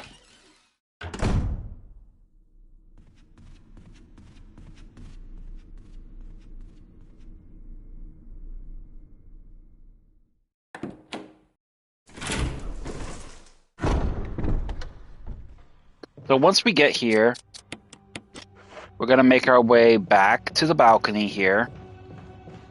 Obviously avoiding the zombie. Make your way to the storage room, grab the emblem, and drop off pretty much anything that you think probably will be something you want to, leave behind. We're gonna dispatch one zombie with our shotgun, essentially, to just mitigate the necessity of him being a problem. Not the one that will be our front, but the adjacent one that will be to our rear. to the next hallway. You know what I mean. You know.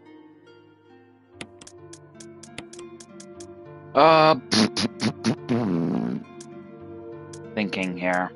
All right, we want the emblem. We want the music note. We definitely need the kerosene because we're gonna burn one more body. Then we're gonna go get our first floor ones, and that is essentially what we want those for. So we'll leave the ink ribbon for now. Hopefully this will go over smooth.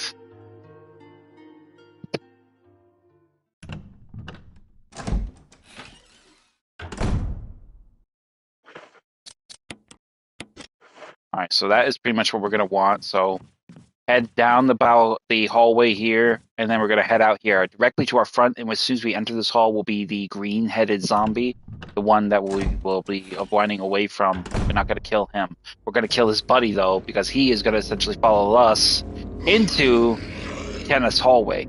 That's essentially what we want to dispatch and deal with.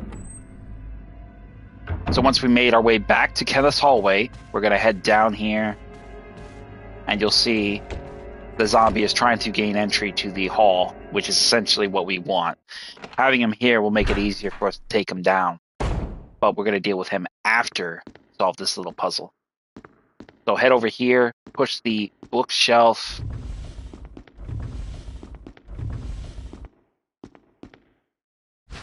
And go ahead and grab the other main part of the music notes, put them together to complete the musical score. We are going to perform like we are Hans Zimmer and play the piano.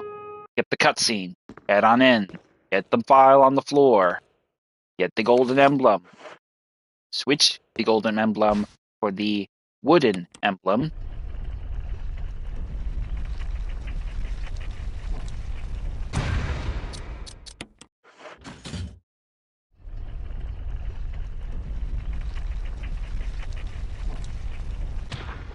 And then make your way out. I'm going to purposely wait for this zombie to break down this door because I want to kill him in the hallway. By killing him in this hallway, we will free up the space of where we can move through the other hall.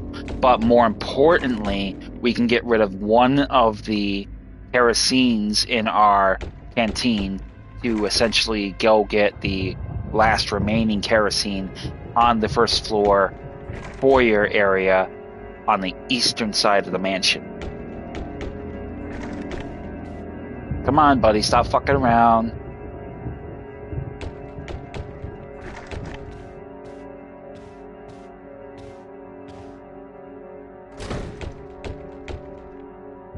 He's playing too many games.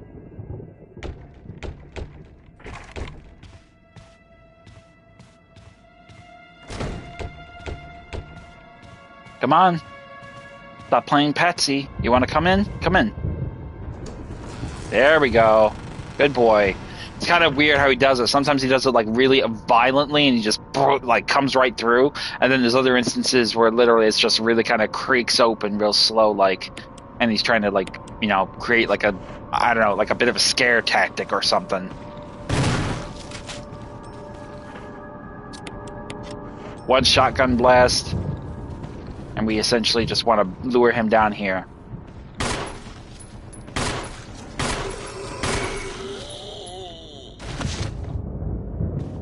And that will deal with that zombie, in which we will burn the body now.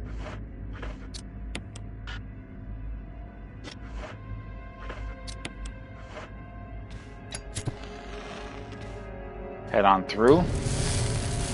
And that will take care of him. Now go solve the emblem puzzle, and we can get on with the next stage of our mission. So, use the golden emblem.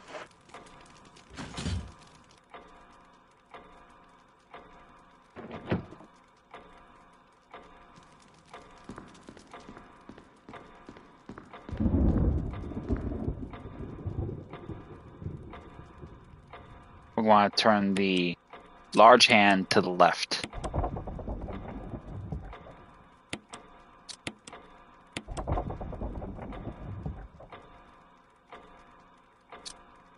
And that will conclude the puzzle.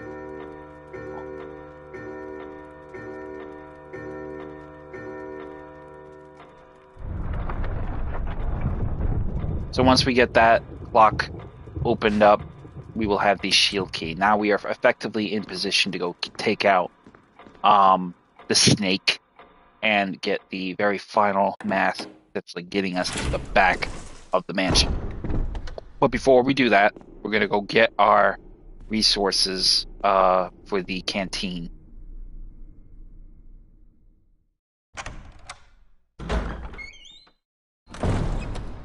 So essentially, once you enter the art gallery, we're going to head through this hallway. Remember, we do not want to go through the other way. If we go through the other way, we risk the zombies breaching the glass.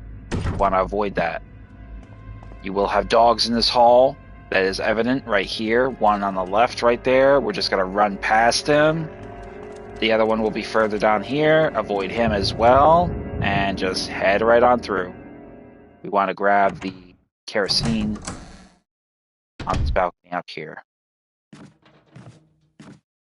Now you will have a dog out here, but we should be able to grab this thing and then get out without getting hurt.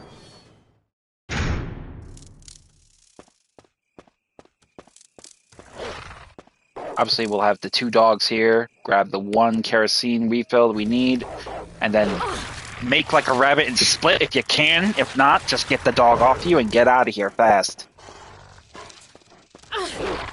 You may take a little damage, that's okay.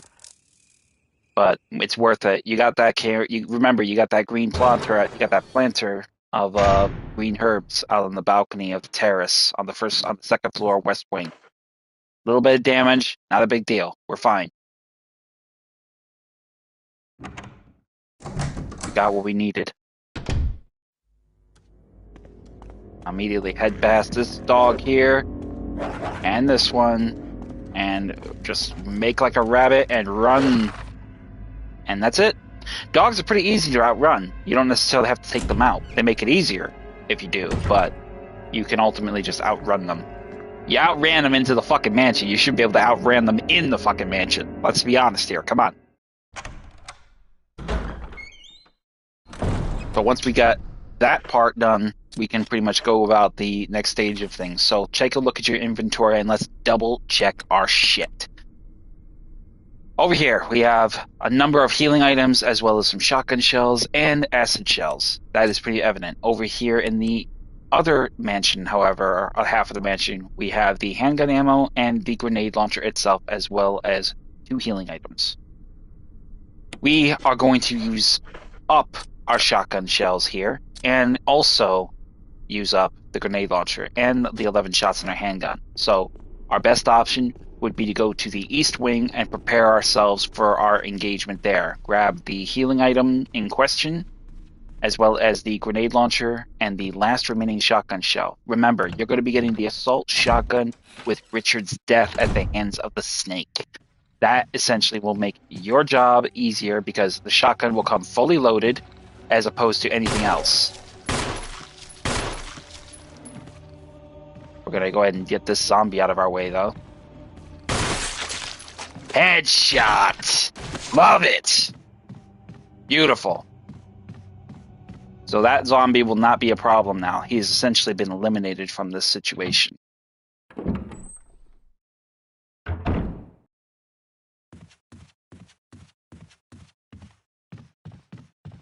So head down the stairs and prepare yourself for the fight ahead.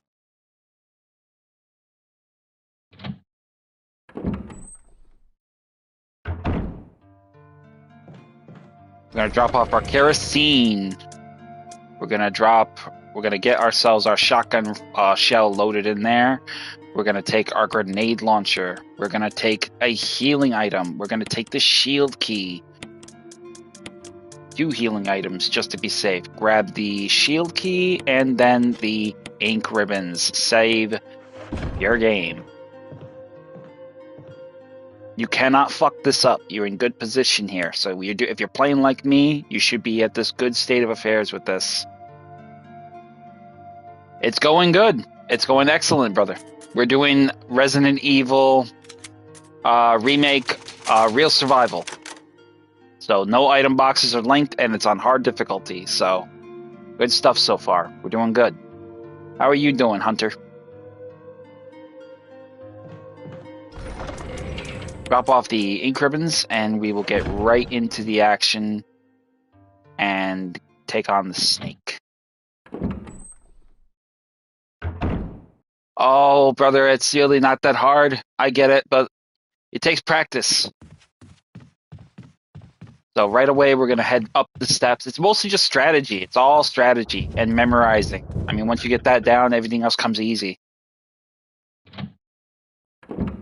I highly recommend starting with the first game. First game will school you, and everything else will come natural. Excellent. How was it? Was it productive and helpful? Fantastic. I'm pleased. Thank you very much. I appreciate that.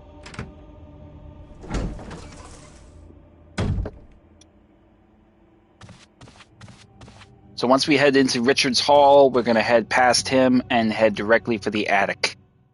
Remember, the zombie out here is trapped in that office area, in that other side area, so he won't be a problem. Head up here, use the shield key to unlock the attic door, discard it, and head on through. Now, we're pretty much not... We're going to try to not get bit by this son of a bitch, but I cannot guarantee that will be the case, because he is poisonous and he may poison you. So just be ready for it. But go ahead and get your grenade, get your shotgun ready.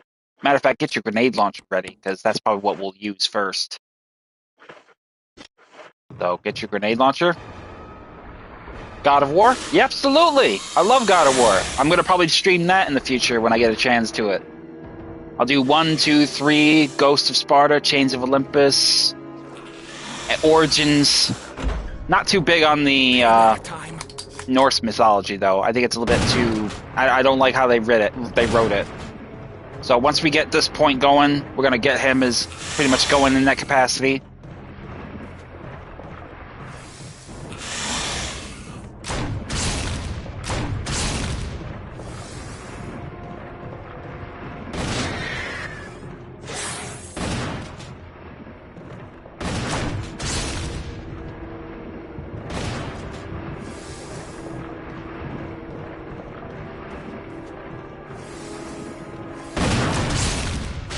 And that will put him down.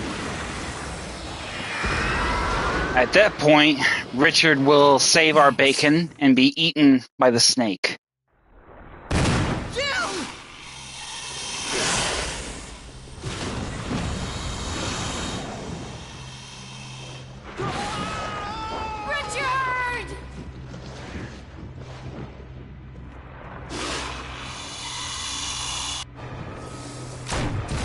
Oh shit, we missed him.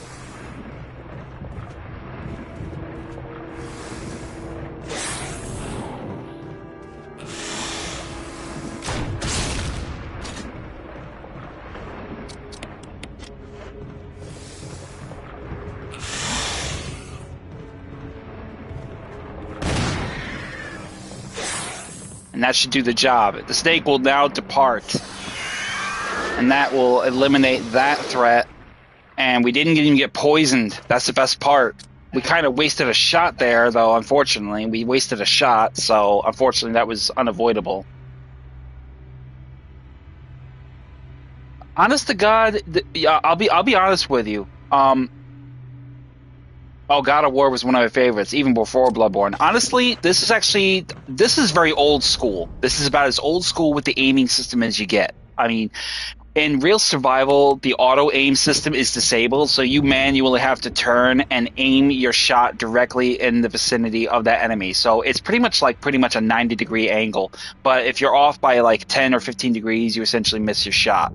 So it's basically you want to just run, have them in your shadow, turn around, and then just fire 1, 2.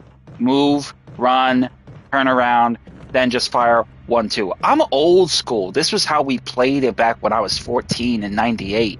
So this is about it. If you can't, this is where the real gamers are tested. You know, the hardcore versus the casual. This is about as. Hence why I don't think people of today's Resident Evil games really appreciate it, because this was about as stone cold dry as it got. But I mean, I think it's awesome. No, you cannot evade. The closest thing you can do to evade is basically get out of the way before their attack. That's essentially the closest thing to evade. Defense weapons like these, essentially, if you're grabbed by like a monster, like a zombie, you can automatically or manually use these. Essentially, these will get you out of an attack that will get you hurt, and it'll do damage to the enemy. But there is no real means of an evasion. However, in later games like Resident Evil 3 and 4, there were evasion moves. In Resident Evil 3, there was a if you dodged, if you did like if you held R1 and did some different direction on the analog stick and pressed X, you could dodge an attack from the monsters. That included dodging back, dodging to the side, dive rolling out of the way. Resident Evil 4, there was that's when they started doing quick time events. And I think that is something I think you definitely would probably understand and appreciate with God of War. But that was essentially what they had back then. But this was about as old school as it got with the original OG versions of Resident Evil. You were either very good at doing it this way or no way. So, nope. No. I just you pretty much just run out of the way. You could pretty much like bait them into attacking. So like, that's a good measure right there of dodging. That's essentially what you would equivocal to dodge. You basically run around their animation to effectively get away from harm. And that's probably, I think, the closest thing you'll get to a genuine article of dodge. And as you can see, that zombie followed me through, so we now have him in this hallway. So this is where you get to. This is where they test your mettle. If you can really play a game like this, this is where they test you. Something fierce. Can't play this. If you can't play this kind of game with tank controls, then you know you're about as well. You're out of your depth. I mean, it's definitely not easy. I mean, definitely wasn't easy when I played it. So I'm pretty sure others can agree with that as well. But we're gonna go ahead and drop off a few of these items here, and we're going to prepare a few things here. We're gonna leave our shotgun here, and we're gonna leave our mask here. We want to go and get our acid shells and our shotgun shells from this room, and maybe we'll grab one healing item. What's in this room? 1, 2.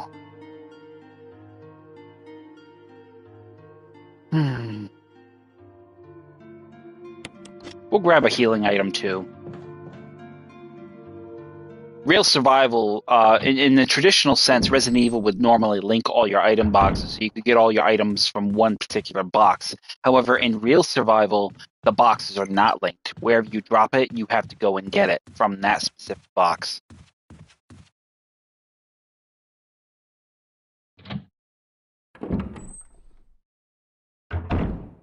So we're gonna head on through here. Oh, yep, I've already got the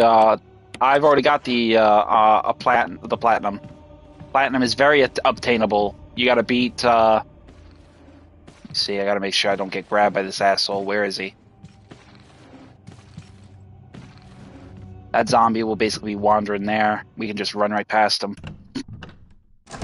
Yeah, Platinum is pretty retainable. It's mostly story-based. There's no multiplayer. I mean, but the difficulty modes are pretty tough. There's real survival you have to beat, which is essentially what I'm playing right now. There's invisible enemy, which all the enemies in the game are invisible. And that can be really difficult. And then you have to get all the good and bad endings, which each character, Chris and Jill, each have 4 endings apiece, with varying degrees of good and bad associated with them.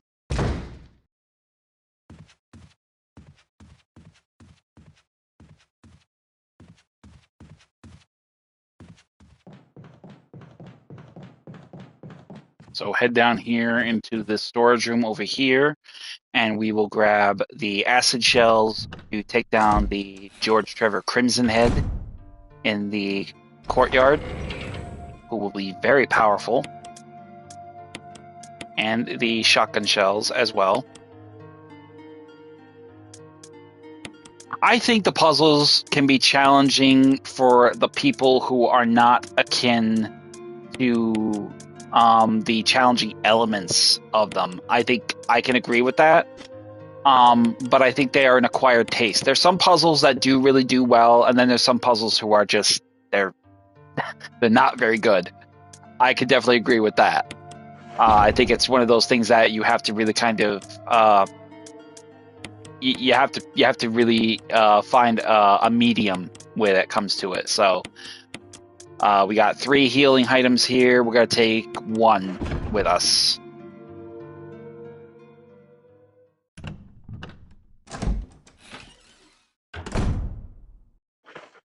Matter of fact, you know what? I think I will do. I think I will go ahead and save my game. I got ink ribbon here, so I might as well save it, and then I'll just go do the next major enemy, which will be the Crimson Head. We're in position to go do it.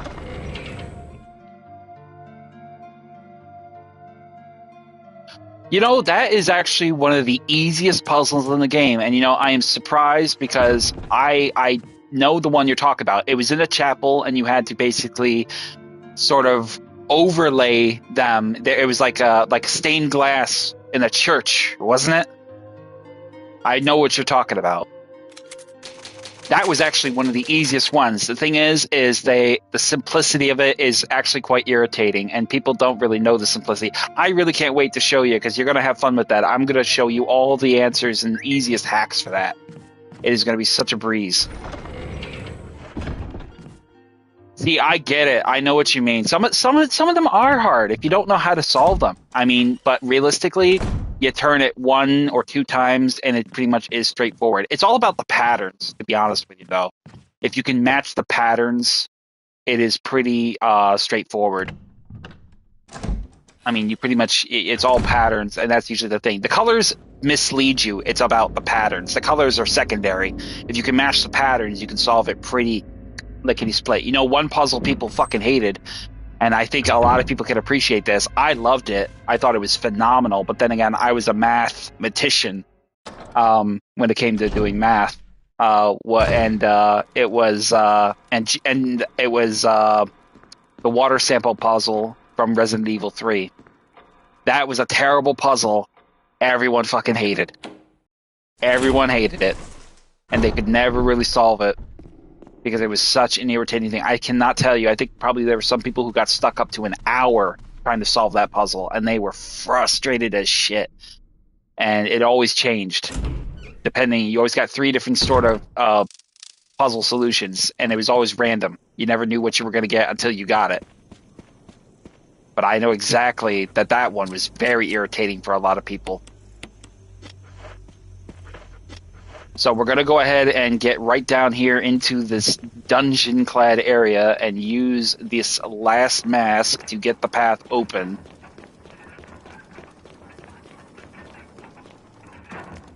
And that will be the Smell No Evil mask, which we don't fucking have. Oh, you asshole. Alright, we got to reload the game. Resident Evil 3 Remake, there is. Resident Evil 2... Resident Evil 3, there is a remake. Resident Evil 2, there is a remake.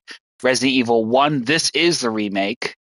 If you want to see the original, look up a little bit in my Resident Evil playlist, and you'll find Resident Evil, the Director's Cut. That was the very first Resident Evil game. And it was a monumental game. So I played that just a short while ago. So I did the Director's Cut, and then I did the follow-up to it with Resident Evil, and that thing. I left the fucking mask back near the storage room. That's what happened. What an idiot. I gotta go back for it. So we're gonna take a detour. No. I don't. I've heard horror stories about Sekiro, and I've heard horror stories about Elden Ring. I don't think I would actually like Elden Ring, and I don't think I'll like it, because Bloodborne is a very gothic kind of setting, and Elden Ring, you know, it gives me some kind of vibe between Final Fantasy and Lord of the Rings. I just don't think I'll like that. I'm not big on very fantastical games. I like that gothic, darker, ominous, frightening atmosphere. But that just comes off like it's not my cup of tea. I got Demon Souls, the remake, which I have yet to finish. I need to get back to playing that. I got a lot of fucking games to play. Oh shit, you bastard. Alright, let's see if we can get that back. Give me back my goddamn dagger. I blew his head off, and I got my dagger back.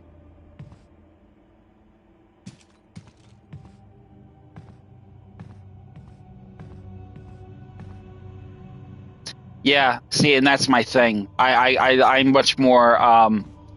I think the best way to really kind of transcribe it for me, from a perspective point of view, is it's very magic oriented.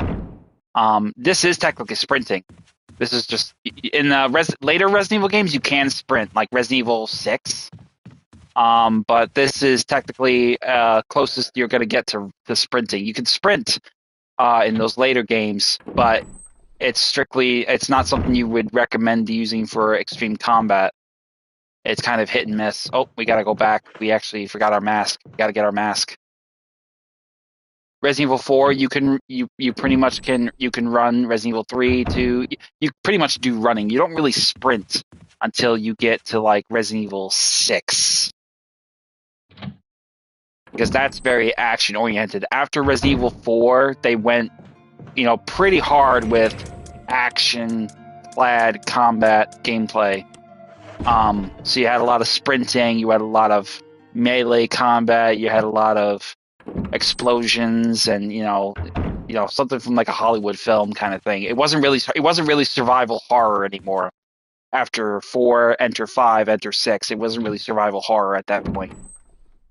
They finally made the return to survival horror with Resident Evil 7, 8, and the remake of 4, I believe, in my opinion. But Resident Evil 9 is supposed to be very horror elemented, so that will be coming out in 5 days. Resident Evil 9, Resident Evil Requiem will be coming out in 5 days. And that's got some survival horror elements, and it's got some slash, little bit of action elements from Resident Evil 4 that we're familiar with. So once we get out here, we get our mask back, head out here, and head down here to access the dungeon area.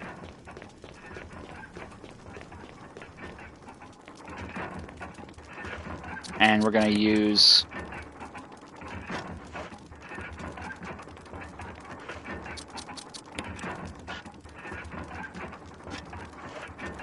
Probably not. I mean, I'm just basically doing it for the sake of a guide to help other players with the best, most productive strategy with real survival, because it is a really hard difficulty mode. And some people don't really screw around with those kinds of things. But I don't really get many views anyway, because I'm not a competitive player, and I don't streamline a lot, so I basically get what I get, and that's it. So if I get a great one, great, fantastic. If not, don't worry. I'm not worried about it. I do what I can. So right away, as soon as he spawns, we're going to intercept him with some acid shell. And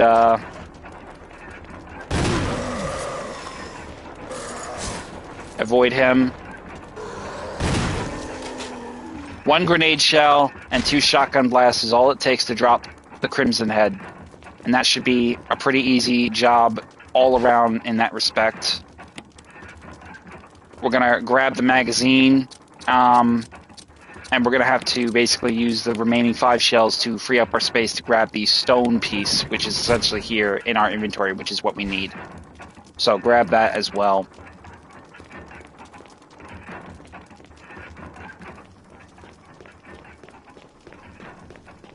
Now, we have the stone metal object that will essentially open the back door to the mansion and enable us to get to the residence and the courtyard where we need to go. So head through the side gate area and essentially the back way through the art room, the painting puzzle room, and then essentially get to the back door. We're going to dispatch the dog that attempts to attack us the minute we enter this corridor, and then we're going to put the metal object in place.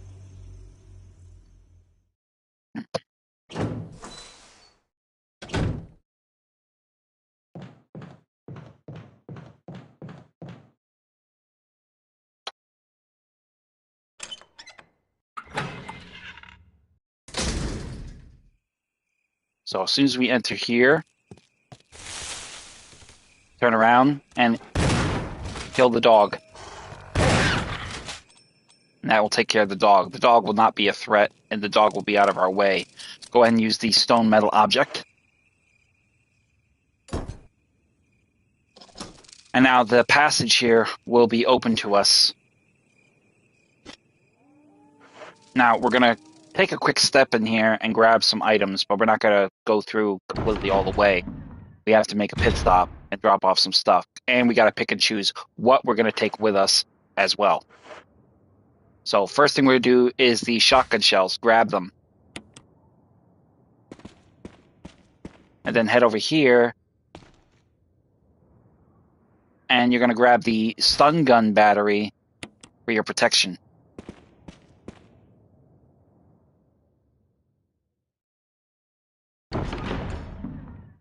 You know, I don't particularly care for DualSense. I think it's incredibly discombobulating. I mean, I don't rotate my controller like this. I don't do that. I don't like the sense of control like that because I don't like changing. I am a very fixed kind of, you know, once I fix myself into a certain position, I tend to hold that position. Now, I will say I would like a controller that has those different sort of button commands like back here on the underside of the controller. I do like those designs of controllers because essentially you can map controllers to whatever your needs are. But DualSense, I don't know. I've never seen anything good come out of it, and I have heard they do tend to be kind of squirrely with failing or in some cases, you know, sabotaging people's preferred playstyle. So, I mean, I don't know. I think personally, me, would I use DualSense? No, because I don't like it. I think it screws me up a little bit. But, you know, hey, I could be wrong too. Who knows? So here we're going to need a few things. We're going to need to make a few trips. I'm going to tell you that right now. We're going to be doing a bit of legwork here. I'm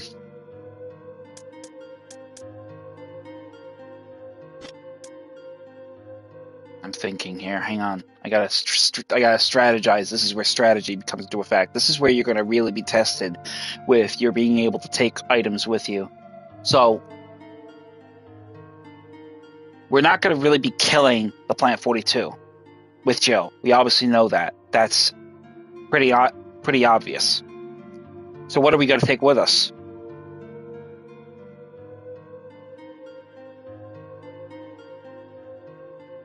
Well, we're not going to need the shotgun shells. We're going to leave those here. We're going to take not the grenade launcher with us. We're going to leave that here. We're going to take the wind crest with us, though. And we're going to take...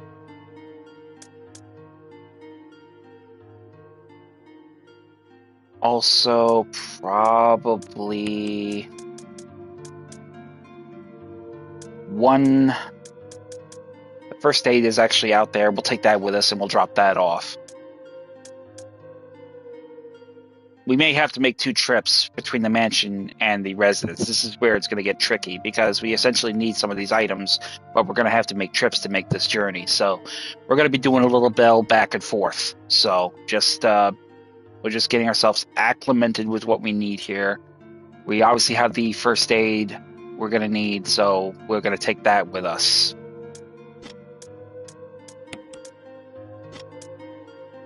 So let's head out of the mansion and we'll go with what we got for now. We will almost certainly, probably, more than likely have to come back to the mansion from the residence to get a couple more things we're going to need. Healing items, perhaps, maybe even a weapon and some munitions. So this is where real survival is going to test you. You're going to have to run back and forth for a little while because you ain't got to have the item boxes linked. So you're gonna have to run around a little bit, take this with you, come back, grab that, get this. This is the test. So let's get it. Head back to the back of the building, and we're gonna head on through.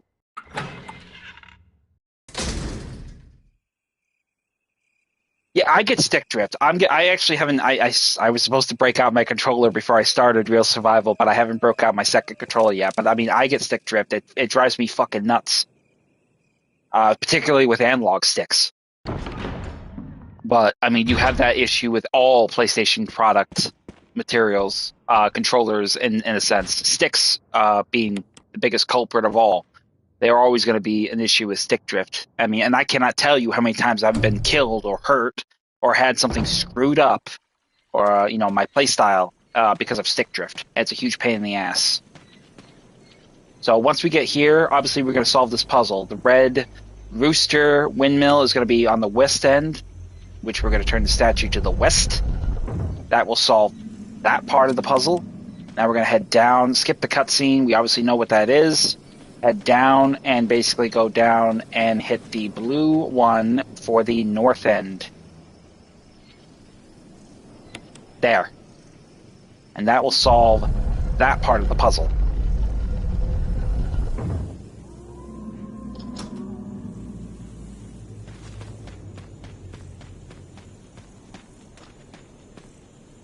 So head on through here to the cemetery.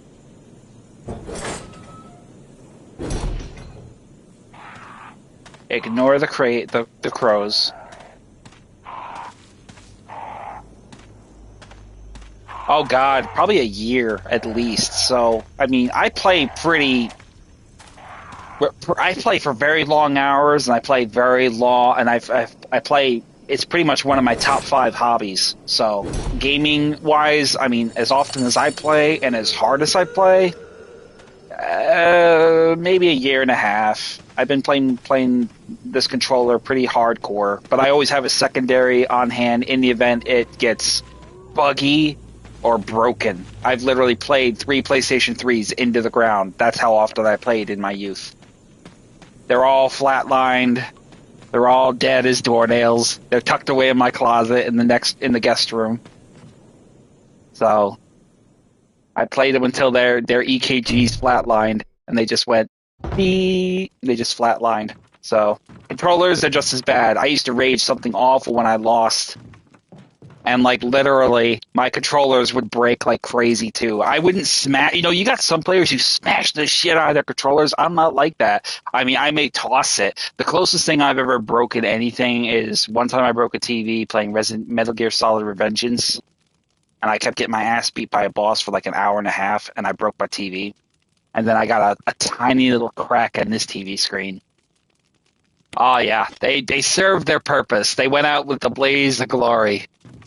I pushed them like Frankenstein's monster. I pushed them so hard, and they ended up giving up the ghost. So once we get here, we're gonna drop off the green herb. And we're probably going to drop off... That's probably all we're going to drop off. Just because we want a little bit of a healing item available for our use in this room when we get here later in the game. Go over here, grab the square crank.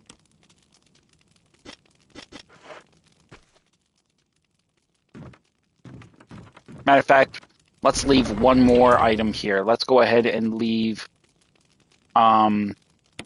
the other green herb as well, because we're gonna be okay. We're not gonna be terribly hurting for health, but we want some security in the event we do need it. So once we try to leave, Lisa Trevor will appear and attack us, knocking us unconscious. I bet I'm gonna kill you. So once we regain consciousness, Lisa will have us cornered, and we'll have to get around her to get out of here. Remember what we did with the zombies. We want to bait her. She obviously will get a cheap hit on us, which is okay. Not too bad, not too deadly. It's always weird how the animation works. She didn't even really touch us. She just brought her arm down, but somehow it still counts as a hit. Oh, don't worry, brother. It's all good. You can catch up anytime. This will be pretty much ending probably within the next 45 minutes because I'm pretty much keeping this at 2 hours and 45 minutes, maybe 3 hours. So get some sleep. Tomorrow's another day. I'll catch you on the flip side. Thank you very much for sticking around. Avoid the zombie and then get back on the trail and head back to the cemetery. You still got the wind crest on your wind crest on your position. We're going to use that to get our magnum from this wind crest puzzle.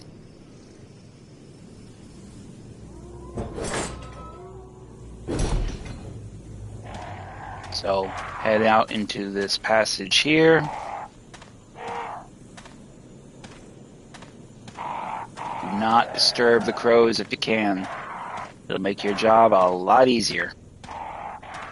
Head over here, use the wind crest to get the first of 2 or 3, depending on what you're packing in your inventory.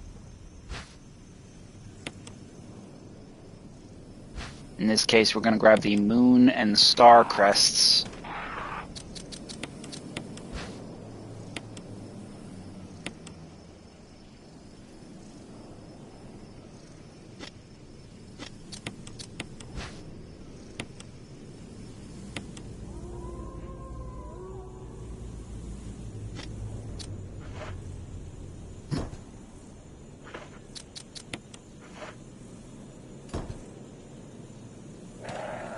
Now grab the sun crest, and we'll go ahead and use that as well.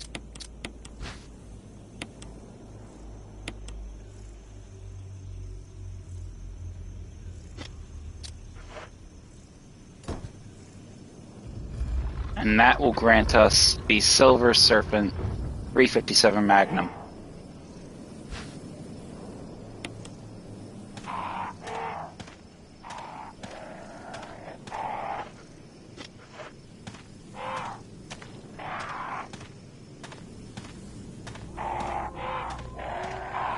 So once we get past that point, we can make our way back to the mansion with the cabin in question.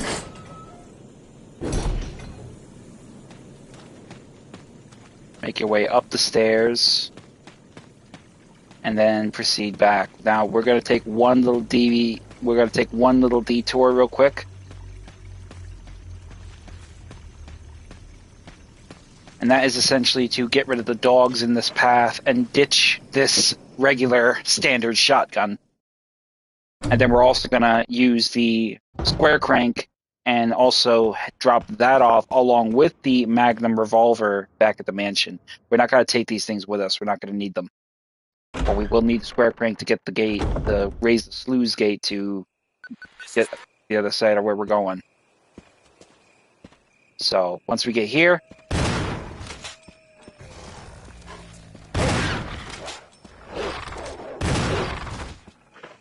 and that pretty much will take care of that. We're going to go ahead and...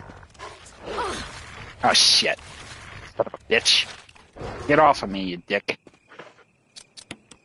If you're hurt, go ahead and use your first aid spray if you need to. You fucker. Get off of me.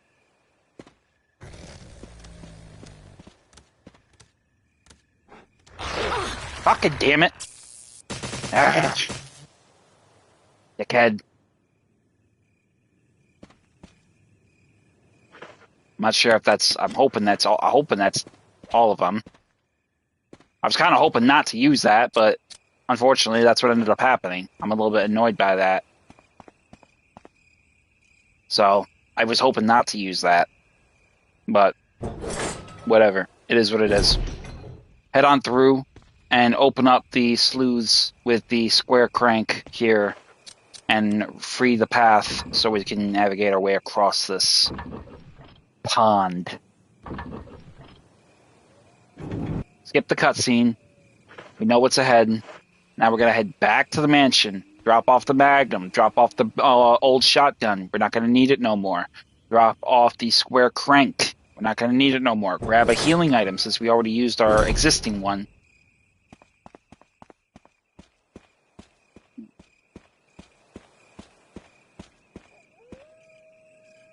I'm taking the survival knife with me because essentially we can use this to kill spiders if we do it right. Spiders are very vulnerable, they're very weak, but you can kill them with a knife pretty easy if you can avoid their spit and stay in their flanks. So one stab, move, one stab, move, one stab, move, essentially in that order. A little easier for Chris, a little harder for Jill, but still a viable strategy all the same.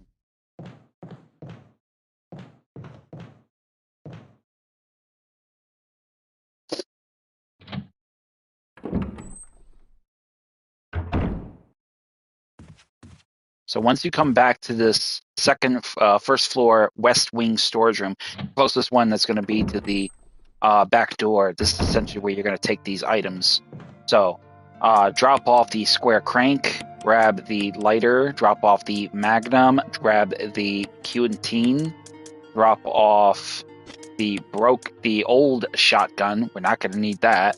Grab the first aid spray. And go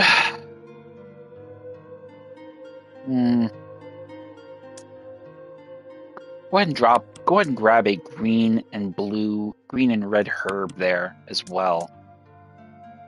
And refill your shotgun with those shells and reload your handgun. Fully reloaded handgun, fully reloaded shotgun in that order. And this is essentially what you will be taking with you going back across.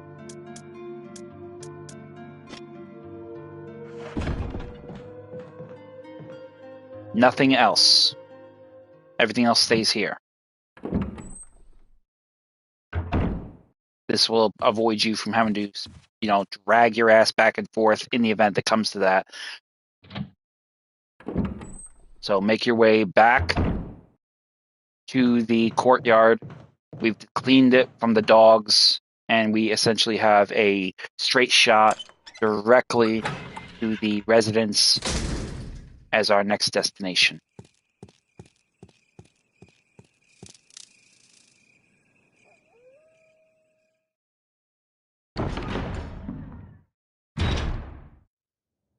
So as soon as you enter this area, head out through here to the courtyard.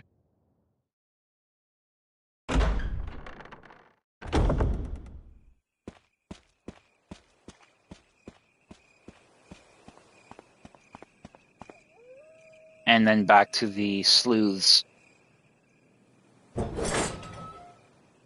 gate. Climb down. I don't know if we'll encounter snakes. I'm hoping the fuck not, because we really don't want to get poisoned. But in the event we do, don't trip out. We expected that. But it doesn't look like we'll get poison coming back here. We don't get poison coming through here, but we will probably get poison coming back. So just be wary of that.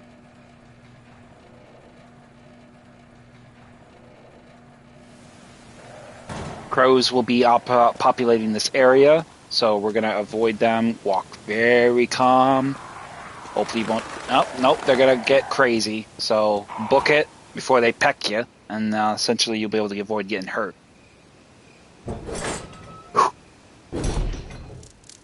Entering this area, snakes will drop down from the overhangs of this enclosed area and head into the residence directly at the far end of this passage. Now, upon entering here, directly to our front, we will not have 3 blue herbs, we will just have 1. Grab it and mix it with the green and red herb. Once you get that, we're going to head into the storage room.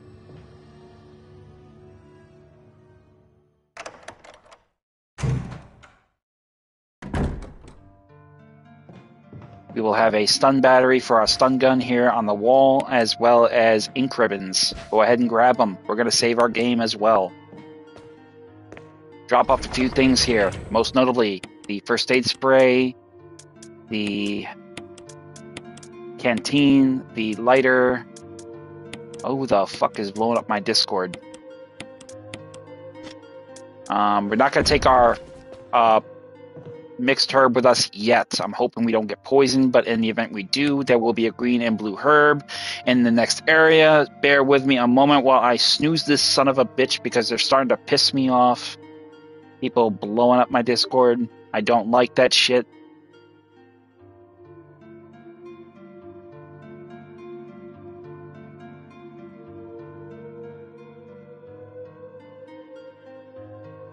Hold on a second.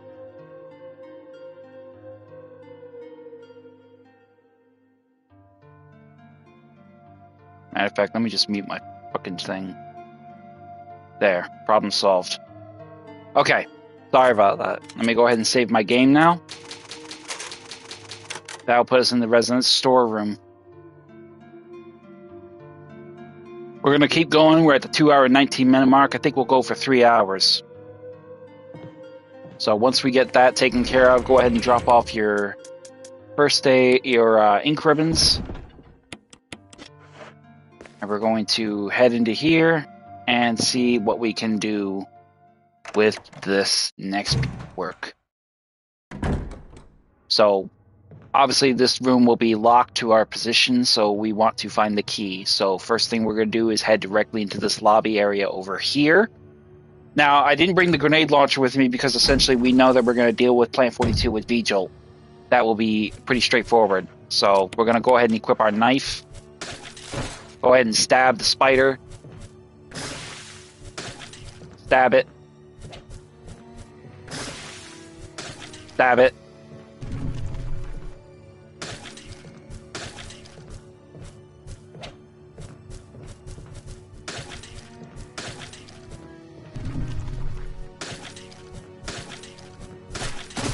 And that is it. Couple slices of the knife and that spider is dead. Perfect. Go ahead over here. Grab the green herb. Eyes open though. We may not know what we may not be so lucky for much further. We're not gonna. We'll come back here and light these lanterns after we've dealt with these spiders. So head up here. Probably could have grabbed the lighter, in fact, with the other one, but it doesn't matter. Head over here. Cut that spider. Get him off the wall. Then head down the stairs and intercept him. Again, use the column for cover if you are worried about being poisoned. He's going to be in an enclosed space, so we're going to want to get around to his flanks if we can.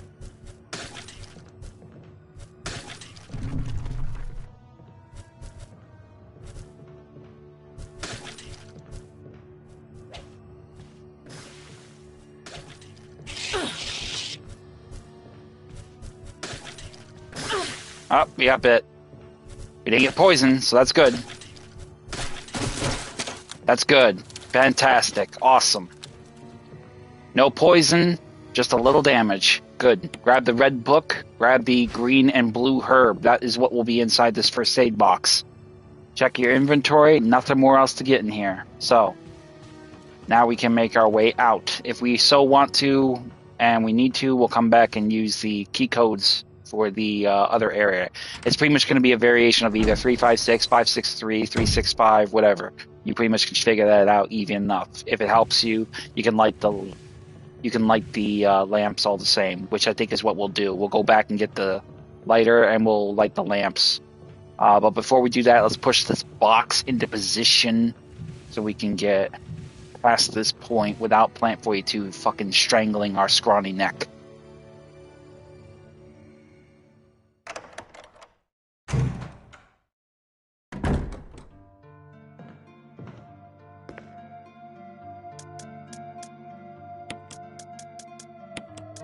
Go ahead and drop off these items in question. Grab the fuel canteen and the lighter. Now we'll head back to the red room, the lounge area or rec room, whatever you want to call it, and we'll light those oil lanterns to get the answer that's hidden within them.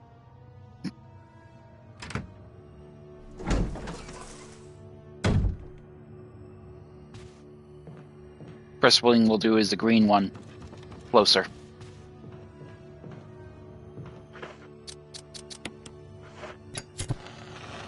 That will be an evil eye. which essentially is the predator eye with the little slit looking like a reptile. That's what I call it. Up here will be the orange lamp, which will be the psychic eye with no pupil, or the god eye, if you want to call it that. 5, 3, 6. So pretty much the balls would be the indications of the color schemes. I kind of wish that we had different sort of color schemes to assort to the game with different puzzle solutions, but essentially that is basically fixed. There's no getting different color schemes or different patterns. Kind of confusing why they would do that, but it is what it is. Red will be the human eye. So we have 3, 6 will be the evil eye, and 5 will be the god eye.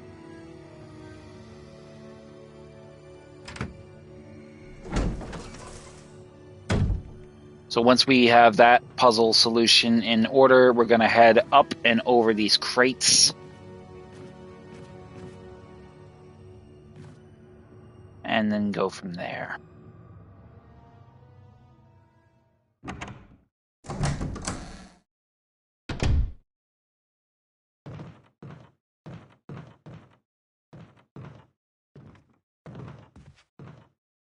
Heading down the hallway here, grab the map off the wall for the residents. Do not look through the hole. And then try to enter room 20002, and you'll be greeted with a cutscene of Barry talking to himself, supposedly.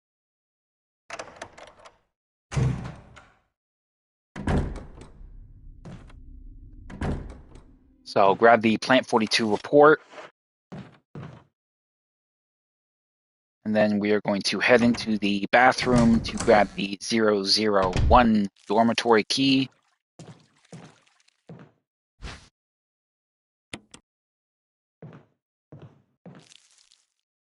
We will not hear a zombie come into this room until, if we go a little further, he'll come into the room, obviously. But if we don't go totally far, he won't enter the room. When we go to the fullest ends of the room, we essentially will have him come right in, like, yeah, come on in, have a nice little sit down, we can chat, and essentially deal with that potential threat.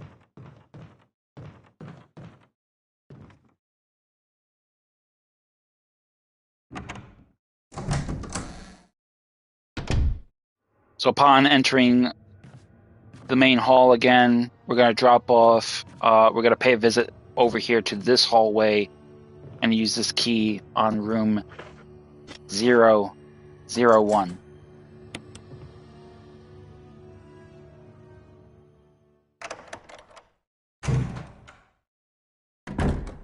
Now head to the far end of this room and you will find, obviously, the poor bastard that has committed suicide. Grab the self-defense gun, which will be relevant to us to take down a hunter later on, saving us from having to use precious shotgun ammo and magnum shells. Obviously, there'll be nothing else here.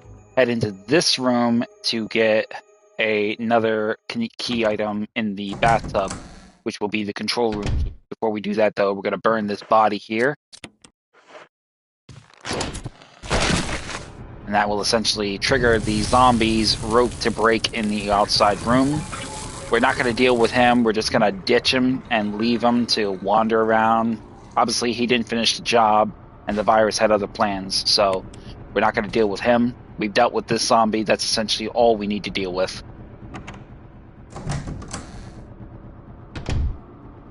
So once we enter out of the bathroom, immediately leave 001 and head to your storage room.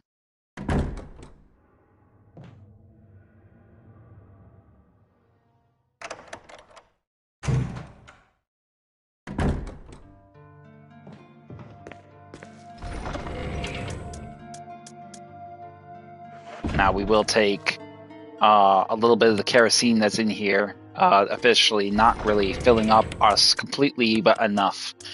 Drop off the self-defense gun. Grab the green herb, because we're going to take that with us. Drop off the lighter as well. And we're going to save our game one more time.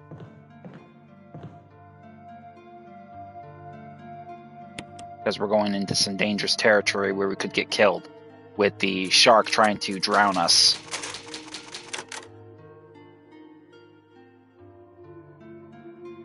So once we get that pretty much taken care of, we're gonna head back.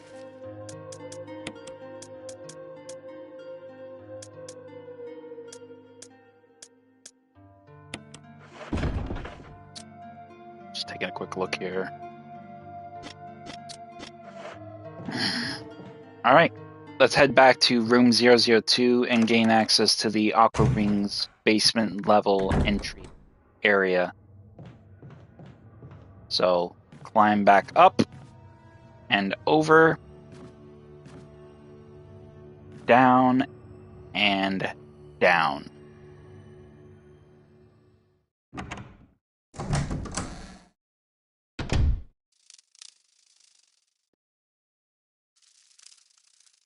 So once we get through here, we're going to proceed back through the passage to the 002 room. I do not know if there will be a zombie here, but if there isn't, I'm pretty sure one will appear the minute we try to use the ladder. Yep, there's our zombie boy. So we're going to need to get out of here in a hurry. So push these bookcases out of the way and quickly get down the ladder so we can avoid him giving us grief.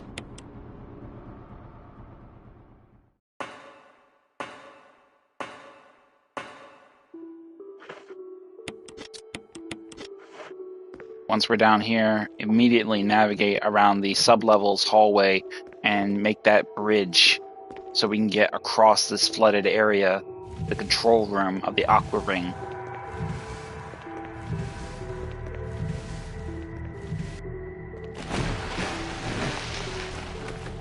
That's one.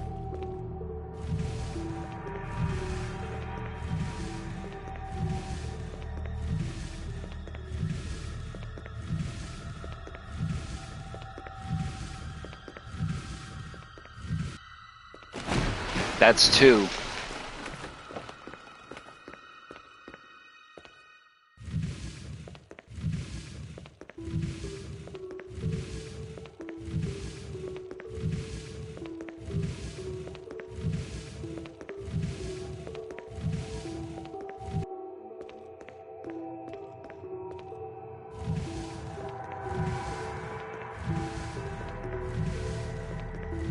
Go ahead and push the third one all the way down, and that will complete the bridge for us to cross the flooded area and make our way inside.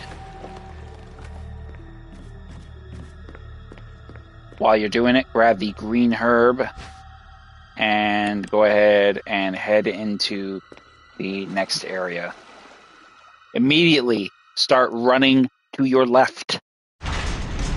Hopefully we won't get attacked by any sharks as we're trying to navigate our way to the Aqua Ring's control room. But bear in mind, we will also be returning here for another piece of a business, and that will entail basically getting ourselves the V-Jolt to kill the plant's root, essentially making our boss fight moot with Plant 42. So avoid the shark's attacks, be it the tiny ones and the big fucker, and get into the control room. Use the key, discard it, get inside.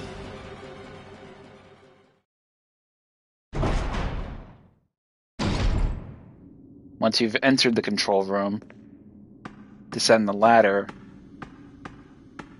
Now, when the shark starts to crash this lab's main shield, you're going to have precious amount of time to get that shield shut.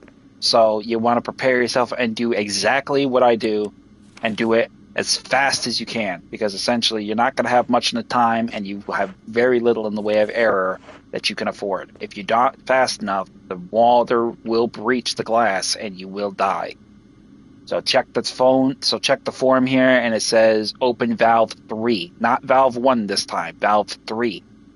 So we essentially want to press that.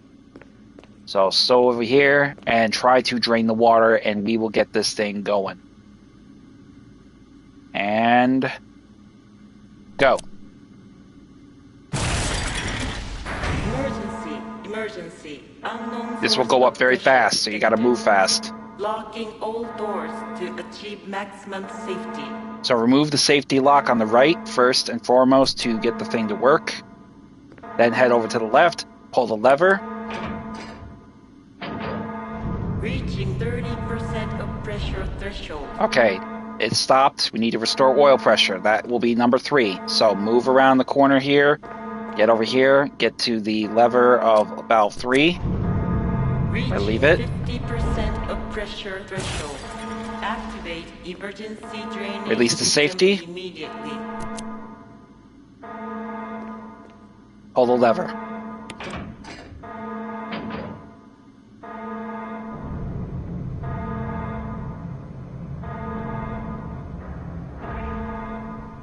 Each blow pretty much escalates it by an additional 10 seconds. So essentially, you probably have maybe 45 seconds at least to get that thing closed and then drain it. Once you've pulled the shielding down, you are essentially safe. So you don't really need to worry about that. The hard part where people screw up is they often panic and they press the oil button one time too many, or they end up pressing the wrong button and then they have to go through it again and they lose precious seconds to get that thing shut to fix itself. So once you've drained the water, head out here through this pressure door. And to the right, over here on the left, you won't find shotgun shells, but you will find magnum shells. Grab them. And that will essentially be all that you will find here. No shotgun shells, just magnum shells.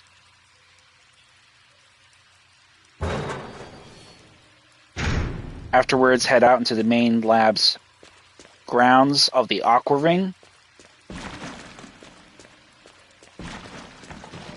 And then, just like before, we're going to have to navigate this shark and deal with it. Trying to get the key, he will make it impossible.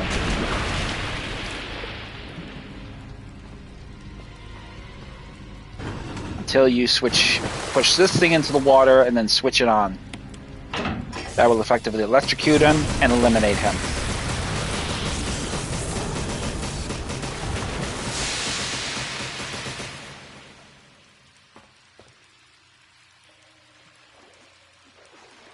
Head over here and grab the gallery key.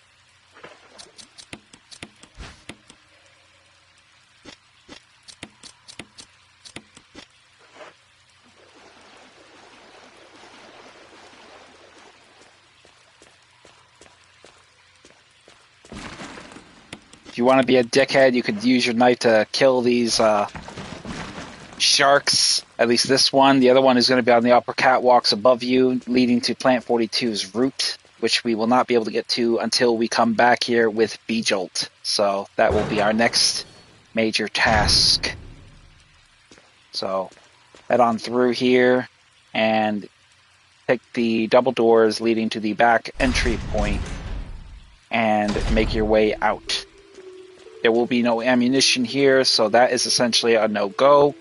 Climb the ladder, unlock the door, and return back to room 002. And be ready to dispatch the zombie, because we'll have to get rid of him to get him out of our way. We have to come back here anyway, so better to get it over and done with. So, equip your handgun and prepare to dispatch that zombie.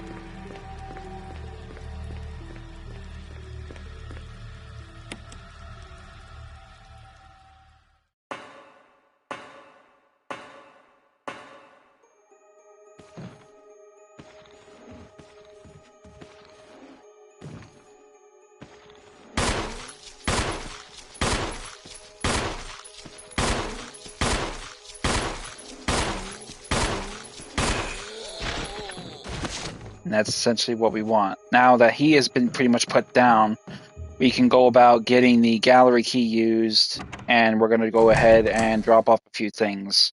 But we're also going to grab our lighter and our kerosene and go burn him really quick before he turns.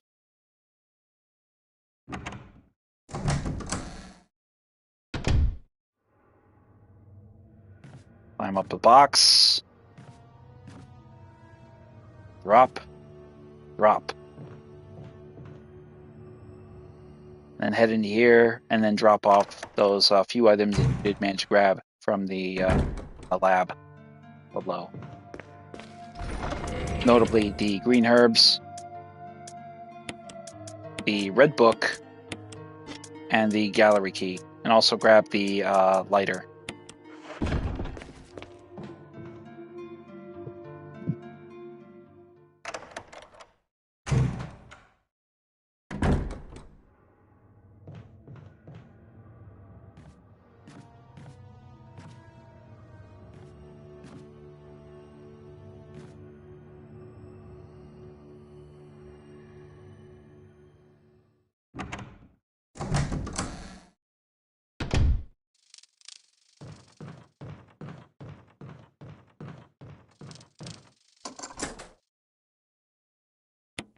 Discard the key after you've used it to unlock the door, and then head back into 002 and burn the body before it turns into a crimson head.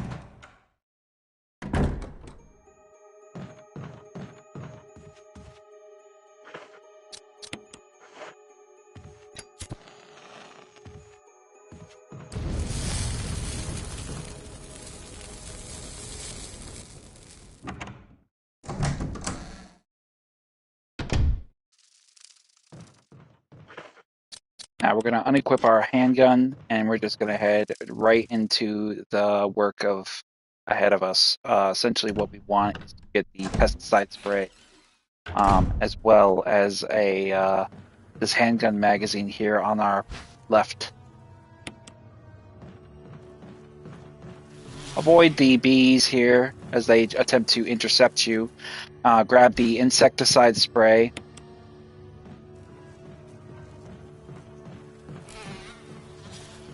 And then make your way out. And head instead to the right side where that hole in the wall is, and use that insecticide spray to kill that hive of infected bees. That will eliminate them as a problem for the foreseeable future.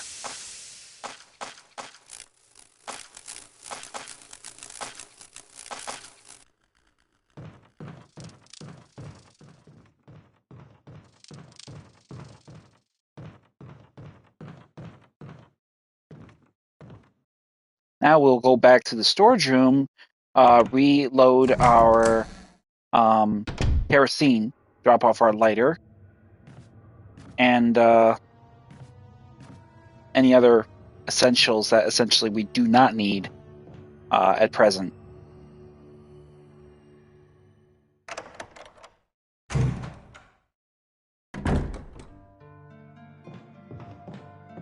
So reload your kerosene.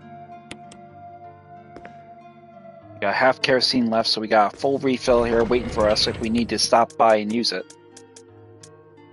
We'll take this medicine here because this is kind of a green and blue herb in it. We can mix that with the red herb that's actually in that hallway. We're going to take the lighter. We're going to leave the magazine.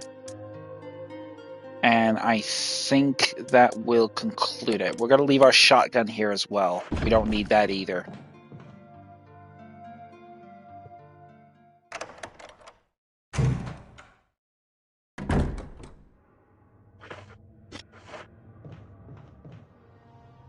So, clamber back up the boxes.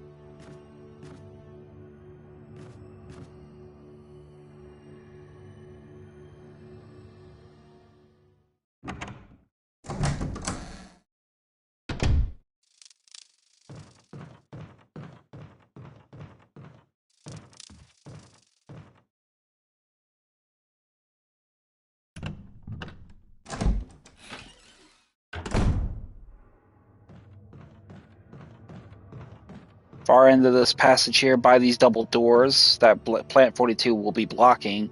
Grab the red herb here on the floor. Open the first aid box, and inside you will find the obvious green and blue herb we originally had gotten from that lobby area with the spiders. Mix them, and that will have us a full 3 herb collective.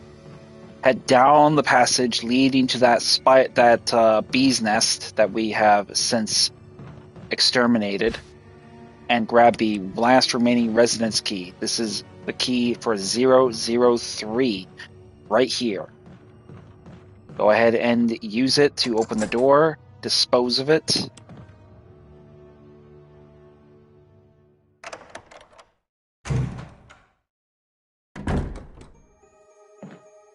The bathroom, there will be nothing inside, just to show you. There's essentially nothing you need to worry about getting if you're playing ahead.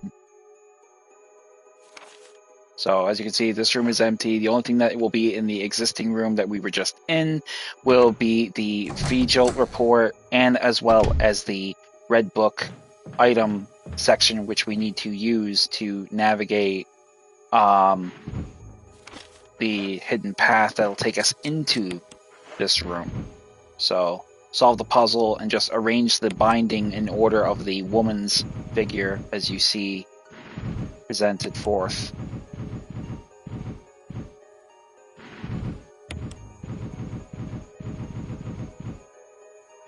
And that will be that. Now the path is open to us. Now we can go in and fight Plant 42 if we want to, but we're not going to do that. Instead, we're going to take the shortest and easiest route with Jill, which is essentially that she can now mix the V-Jolt formula to kill Plant 42. So let's go ahead and get this door open to do that. So we're going to use this door. So here we obviously know that this is going to be 6, this is going to be 3, and this is going to be 5.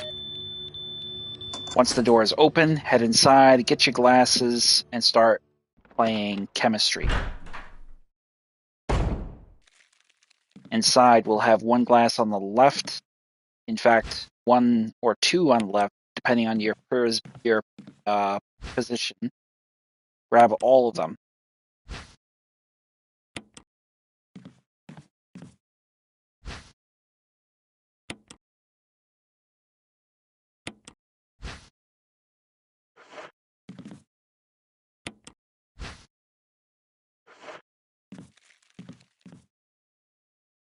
This has to be the easiest and most fastest, efficient way of mixing this formula. So we're going to combine yellow 6 with water to get yellow 7. Yellow 7 with... Oh, shit. We did it wrong. Son of a bitch. Okay. I stand corrected. Do not... I guess I kind of bit off more than I could chew with saying, oh, this is going to be easy. Yeah, I'm sure it will. So let's try this again. Now I remember. Want a bit water for both of these. So here we go. Yellow 6 and water to make UMB 7. Then we're going to make UMB 3 and water to make 4, 4 and 6 to make 10, 10 and 7 to make 17, and then UMB 3 to make V-Jolt. There, now we've done it properly. I did a bit of a brain fart there as to what I did wrong, but I got it right this time. So now that we have V-Jolt, we're going to head back to the Aqua Ring on the lower level and go use that to kill the plant's root. That will essentially eliminate him as a boss battle, and in turn eliminate the combustible of having to fight it altogether, as the first part of it will be neutralized, but Barry will save us with the second part being neutralized at his hands with his flamethrower. So head back into 002, descend the ladder to the basement level lab entrance area to the Aqua Ring. Obviously, we cannot navigate our way across the makeshift bridge we made with the card with the containers, the shipping boxes. So we need to take the other area that we essentially opened up to get back, since we eliminated the flooding.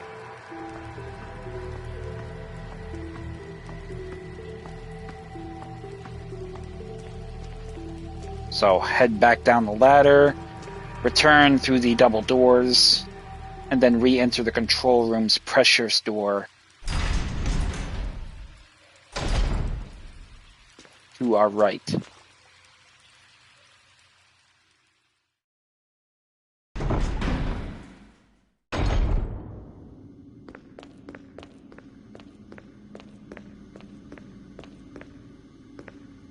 Now, upon entering the control room, you're going to descend the ladder, or ascend the ladder. I get that always crossed. Descend, ascend. Head on through the double doors, and then immediately deviate to the left. Go ahead and kill this shark, put it out of its misery. And then here you will find the room that will essentially be harboring Plant 42's root, which we encountered in the previous playthrough with Jill. But head over here,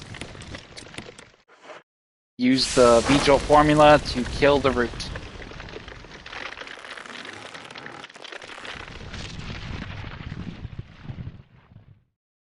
At that point, you can discard all of the bottles essentially in your possession, and then make your way back to the Beedrill to Plant 42's room using that secret door with the red book.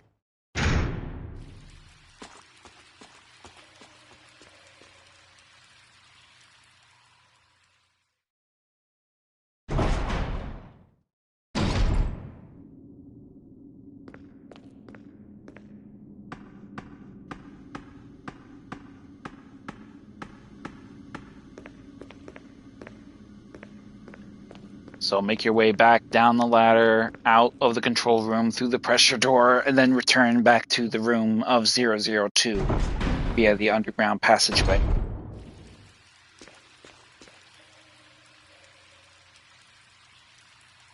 The amount of money that must have went into building this place is ridiculous. Reinforced concrete. I mean, it just must have cost a fortune. It really must have cost a fortune. But of course, Spencer would have the money to do that because he's a scuzzball, wealthy aristocrat type. So once we get back here, we're gonna make our way around and up the ladder.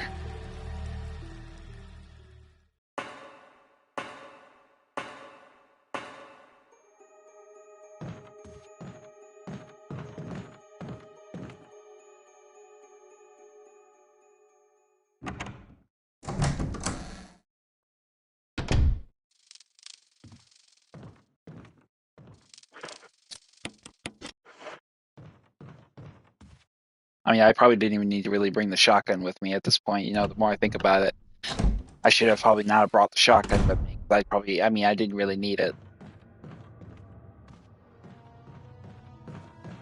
But, hey, you live and you learn.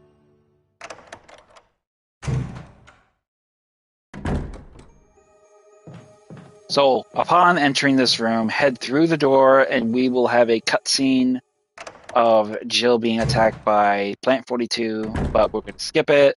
Plant 42 will be dead, Barry will be here, and we can grab the helmet key.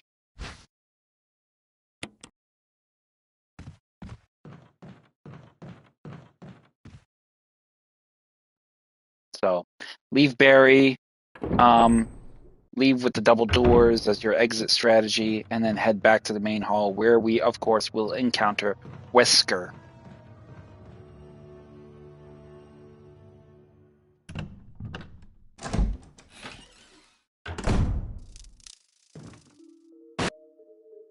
Go ahead and skip that cutscene and head back to the storage room. Time for us to get back to the mansion.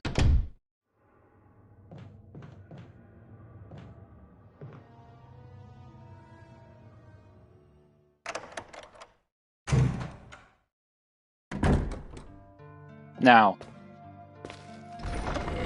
comes the pivotal point where we need to decide what we are going to take with us. Obviously, we're going to need to make some trips. That will be almost a surefire guarantee. So we're going to need to do just that. We got a lot of materials here, and we essentially are going to need to make some trips to basically get the most of it and get it back to where it needs to go. So,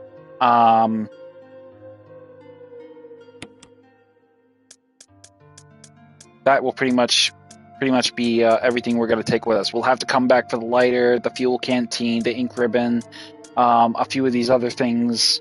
1, 2, 3. Don't you dare, cat! Get out of here! The cat was going to get sick on my bed. Ay, ay, ay. Fucking donut.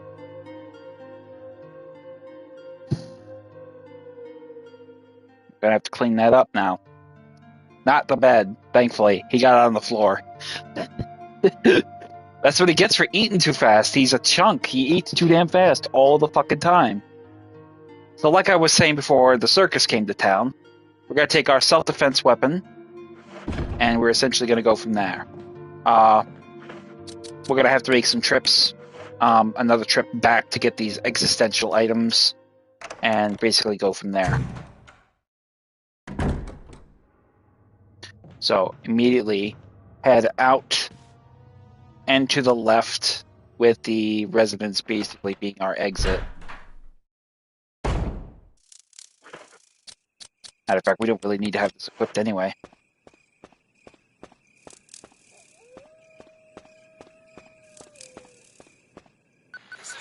Skip the cutscene, keep it moving. The dogs in the next area will now occupy in place of the ravens that were essentially here, the crows. So we're just not gonna linger, we're just gonna slowly walk here and run. And immediately board the elevator and get upstairs. Now, we may potentially get bit by a snake, we may not, we'll see how lucky we are. And go from there. So immediately head out here.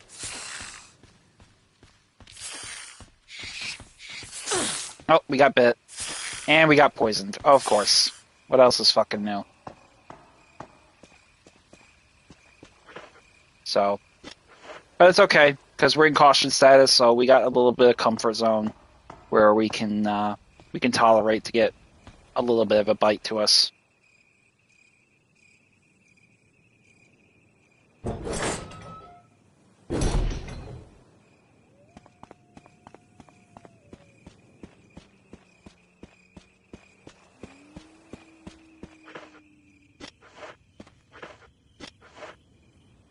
Now, there will be obviously some things out here that Barry will have left for us that essentially we will not be able to grab quite just yet, but we will grab them eventually.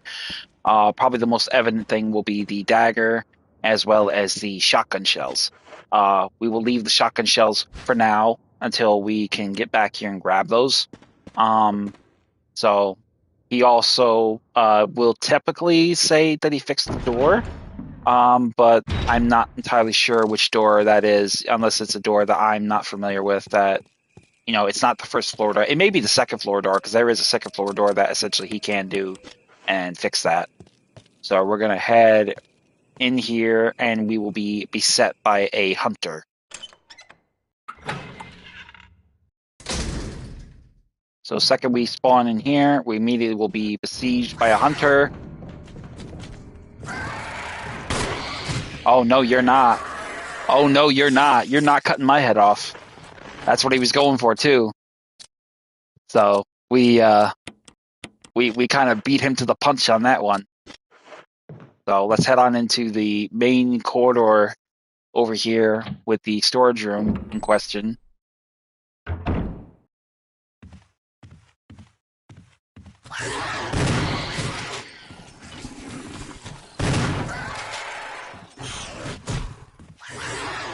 I am not taking the chance of that. I'm going to save my game before I get killed. So here we have ourselves pretty much set up shop here. We're definitely going to save our game, because that was nerve-wrackingly skittish, and I'm not gonna play with that. Reload our shotgun to full ammo. I don't want to use my green and red. I don't want to use my mixed herb yet until I get back to the residence, in the event I get poisoned again. So I'm hoping maybe I can get lucky enough to where I can kill these two hunters and then get back there and continue gathering my items in question from there. So we're going to drop off, obviously, the 2 green herbs. We're going to drop off the magazine for the existing magazine. We're going to drop off our ink ribbon. And we're going to drop off our helmet key.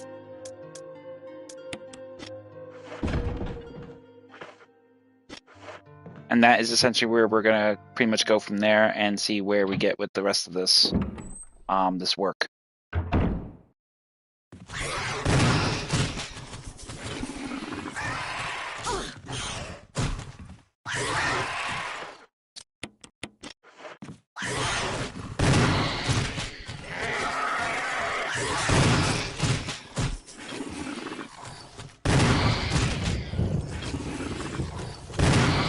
You will find hunters are a little bit more resistant to damage. So it takes about 2 to 3 shells on average to drop a hunter, particularly one. So essentially, you really want to be mindful to try not to really rely too much on your shotgun if you can help it.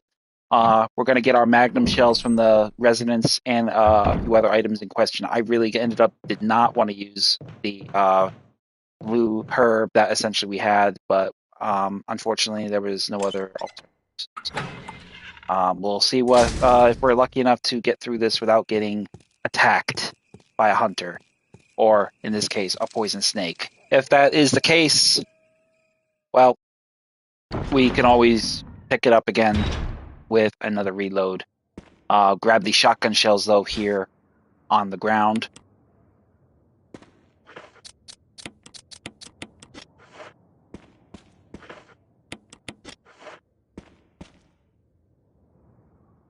Do not underestimate your handgun either, because your handgun can be pretty powerful for taking down hunters at a distance.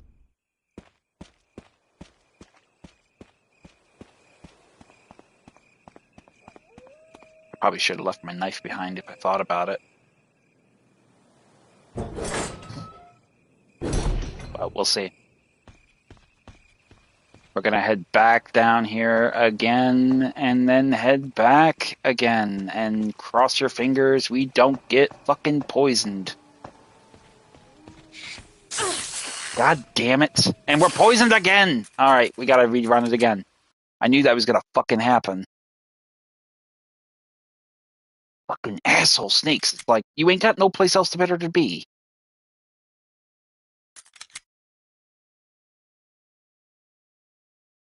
I'm probably just gonna ditch the fucking hunters for right now until we get ourselves into a good state where we can effectively engage them. I don't want to use my green and blue herb again and be screwed. Have to make, mitigations to that effect. So we're gonna drop all this shit off, with the exception of the handgun and the 2 healing items here. We're gonna ditch these hunters. We're gonna have to deal with them when we get back. We don't have the luxury or time to deal with them now. Oh, that was a close one. He tried. He's like, all you can hear is that little claw swipe. So I'll take it. So we're gonna head back the way we came.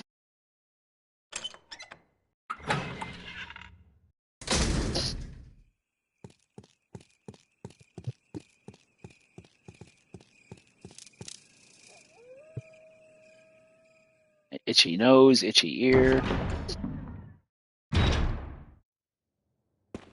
We won't grab those shotgun shells yet.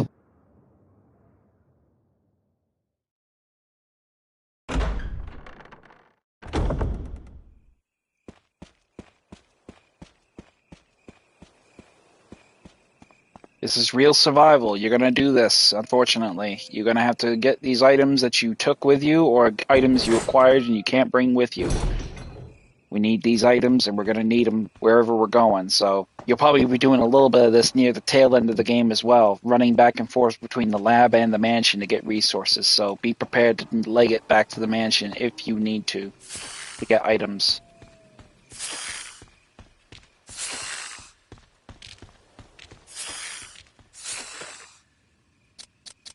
We're in caution state, so we're going to use those 2 green herbs just to sensibly not have to use the poison or deal with the poison effects.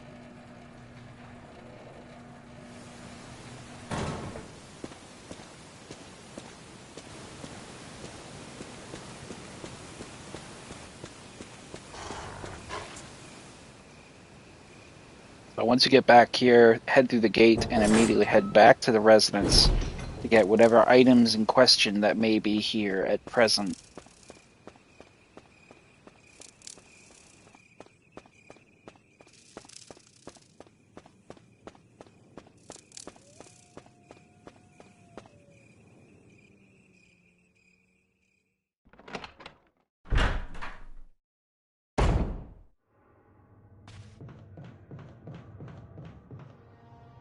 So upon returning to the residence, you're going to grab as much of the items in question here that you did not have access to previously to your inventory to take with you. So obviously we're going to take the first aid spray, the magnum shells, the mixed herb, the canteen, the lighter, and we'll go ahead and take the ink ribbon with us. Essentially, we don't really see a reason to keep it here. We're going to use it up anyway, so we'll go ahead and do that. And now we'll make our way back. Still poisoned, but in fine health despite our poisoning. What do you want? You got sick on my floor, you stupid shit. Maybe you stop eating so fast.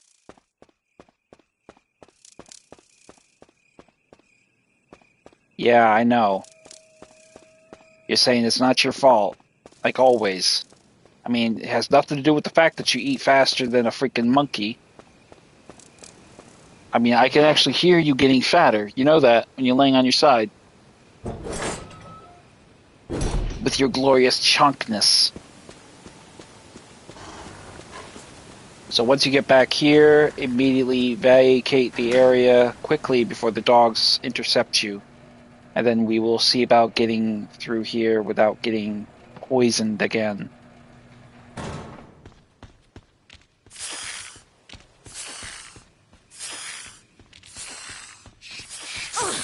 I got bit.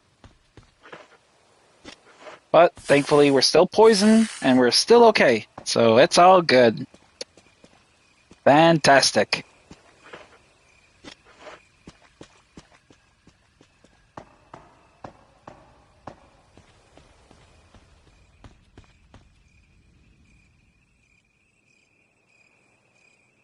So once we've made it past the levee, we're definitely going to take ourselves back to the storage room, drop off all these materials that we otherwise will not need for the foreseeable future, and basically go from there in that order.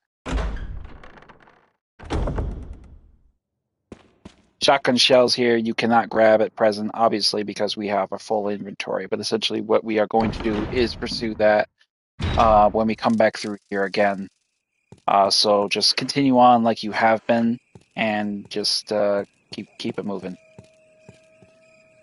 You get lost, man. What is your deal? I cannot help you. You're not getting more treats, and I know that's what you want. Starting to drive me crazy about it. So get your ass out of here. Stop begging me.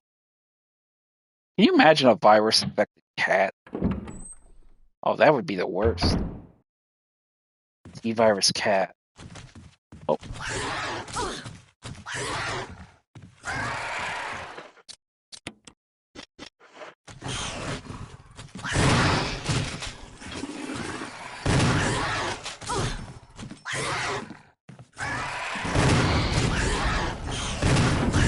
Oh shit. That stunned him.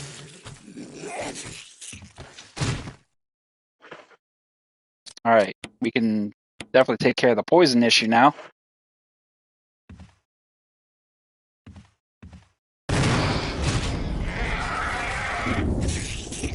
Woof.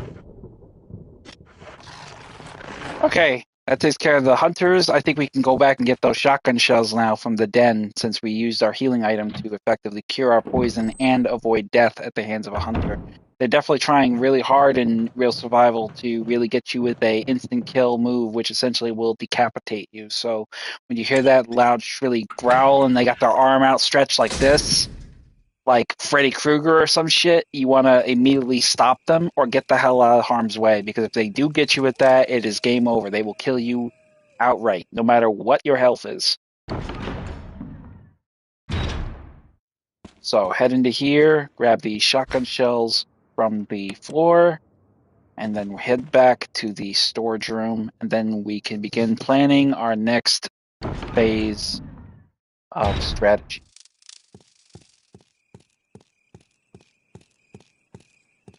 We're definitely going to take our Magnum with us. We're definitely going to take our fully loaded shotgun with us. The Magnum will be the workhorse for dealing with hunters. We're not going to go through that corridor because there will be zombies or hunters in there. So we're going to want to be strategic with what our next position and move will be.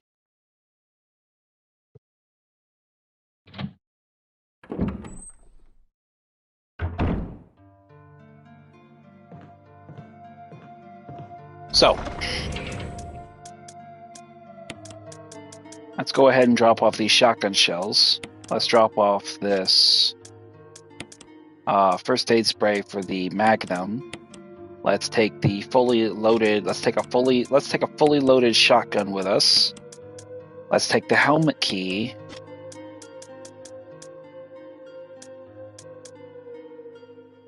Actually,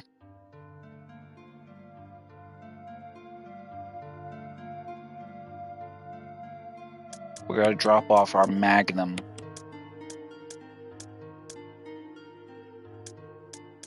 And I think that will be handgun. Hang on a second. Let me look at my map real quick. Let me see what's in this item box over here. In the left one. Okay, we have no save item in that room, so bear with me a moment as I strategize here.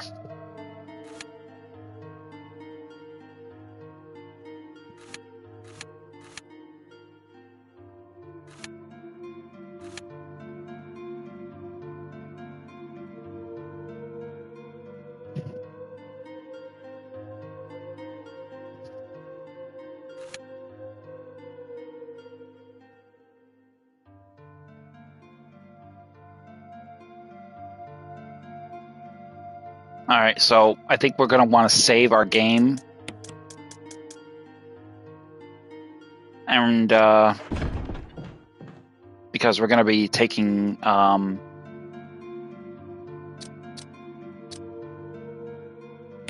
yeah, I think yeah, we want to save our game. So let's save our game here. And we're going to head for the second floor helmet room door, which is going to be in this vicinity, in this wing. We'll have some spiders ahead of us. That will be pretty evident. But we want to take a few of these items in question. So we'll take the magazines as well as the armor key. We're not going to take a shotgun with us because we're not going to really be dealing with any hunters quite yet. And we can always use our magazine. We can always use our handgun we'll deliver a kill shot to a magnum with a hunter with a magnum. But if it doesn't finish the job, we can use the handgun question. Well, so we have some options. Down here, we'll find the zombies are gone. So essentially we avoided both of those zombies that were essentially in this area. They have been replaced by the hunters. So we avoided one potential colossal threat in exchange for another. But head into this room using the helmet key, and we will proceed into the lower levels of the next area in question. So we'll push this statue. I think we're going to push it to 4 hours. We're about 3 hours and 12 minutes in, so we're going to push it for 4 hours and keep it going. Or 3 hours and 30 minutes, maybe. I'll probably end it at 3 hours and 30 minutes. That's fair. That's a stable stopping point. So once you get here, go ahead and push the statue to the far end of the room.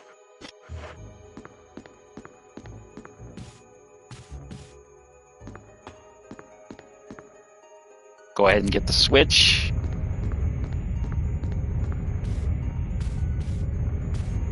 Head back into the room and push the statue into the pressure plate, which will drag it effectively into the alcove, ending this little death trap puzzle and opening the way forward. Inside here, there will be no dagger on the dressing shelf, so immediately drop down to the hole your right. Grab the Doom book on the floor to your front. And then George Trevor's diary also, before pressing the switch to open the path up to the lower level.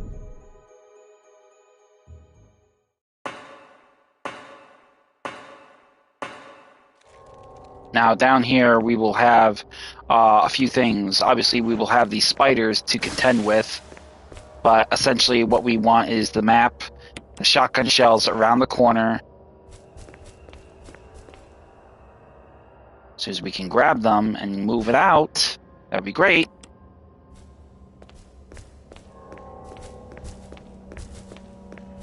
Then just immediately just run around them. Don't even stick around, don't screw around. Nothing really much else you need. And that's it.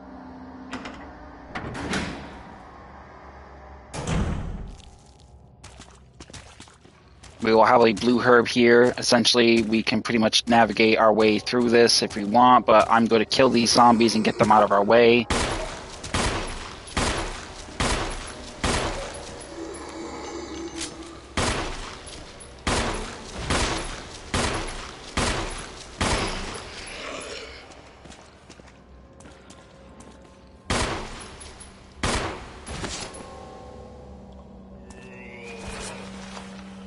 Grab the dagger.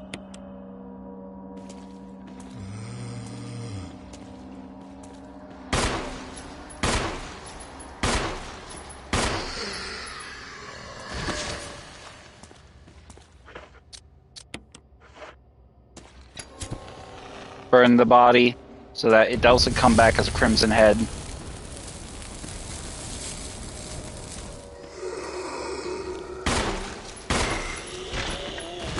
And then burn this body so it doesn't come back as a crimson head.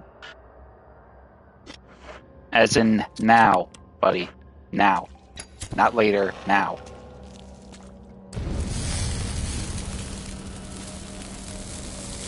Now, we'll return to this area to grab that blue herb, and that's probably the only reason we'll be returning to this area, as well as the magazine, provided there is one here to grab, so we'll see. We should be okay, though. Otherwise, for munitions, we have 2 daggers, so that is a plus for safety proceedings in terms of defenses.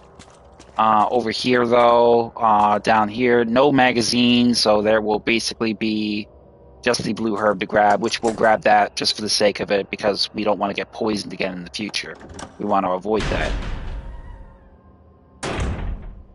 So once we enter this area, obviously the zombie that surprised us here will be further down the hall to our right, so we can avoid him altogether.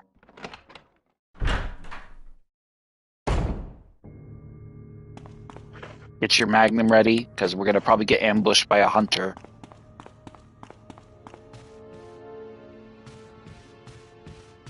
Which we will dispatch him with a single shot. If it will be enough, great.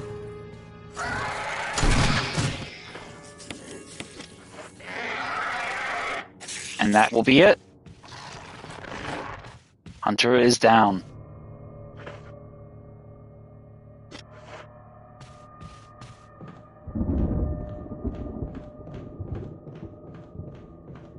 So head on through this passage here. The zombie here will be gone. The hunter has replaced him. The door to the war will be broken. And this windows will not be besieged by hunters quite just yet. We're going to drop off a few things, though. And we're going to pay a visit to the main hall dining here.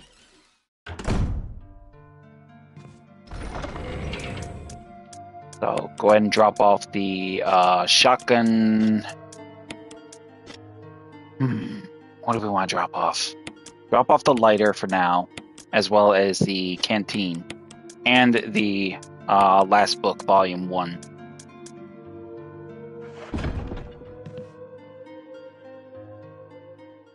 We're gonna head back to the main hall and clear out that area with some the main hall with the helmet key. You know what I'm talking about. We're going there. That's where we're going.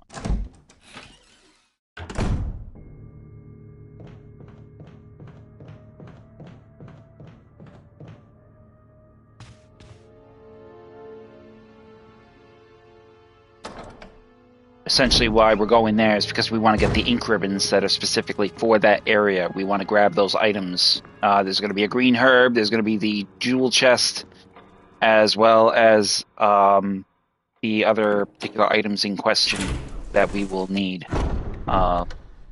the ink ribbons, the green herb, and the jewelry chest essential for that emblem key to get the other piece of metal stone that we need.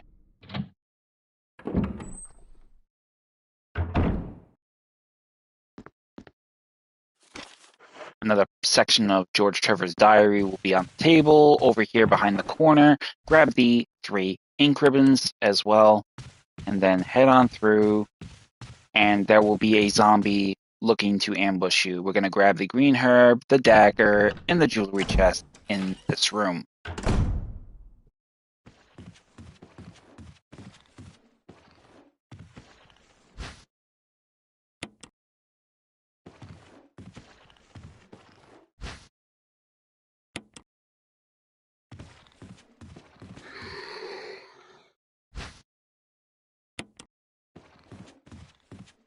And that will take care of that.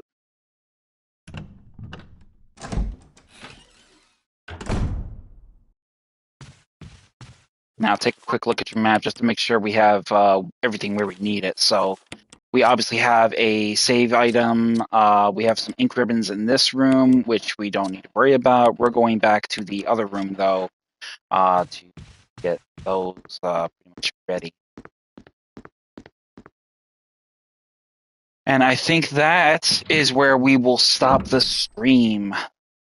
Once we get ourselves... Well, we'll do a little bit more. We'll do that one room further upstairs with the deer and the elk, essentially. And that is what we will do there.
So we will drop this off, we will drop the green herb off, we will drop the shotgun shells off, and we will drop the jewelry box off.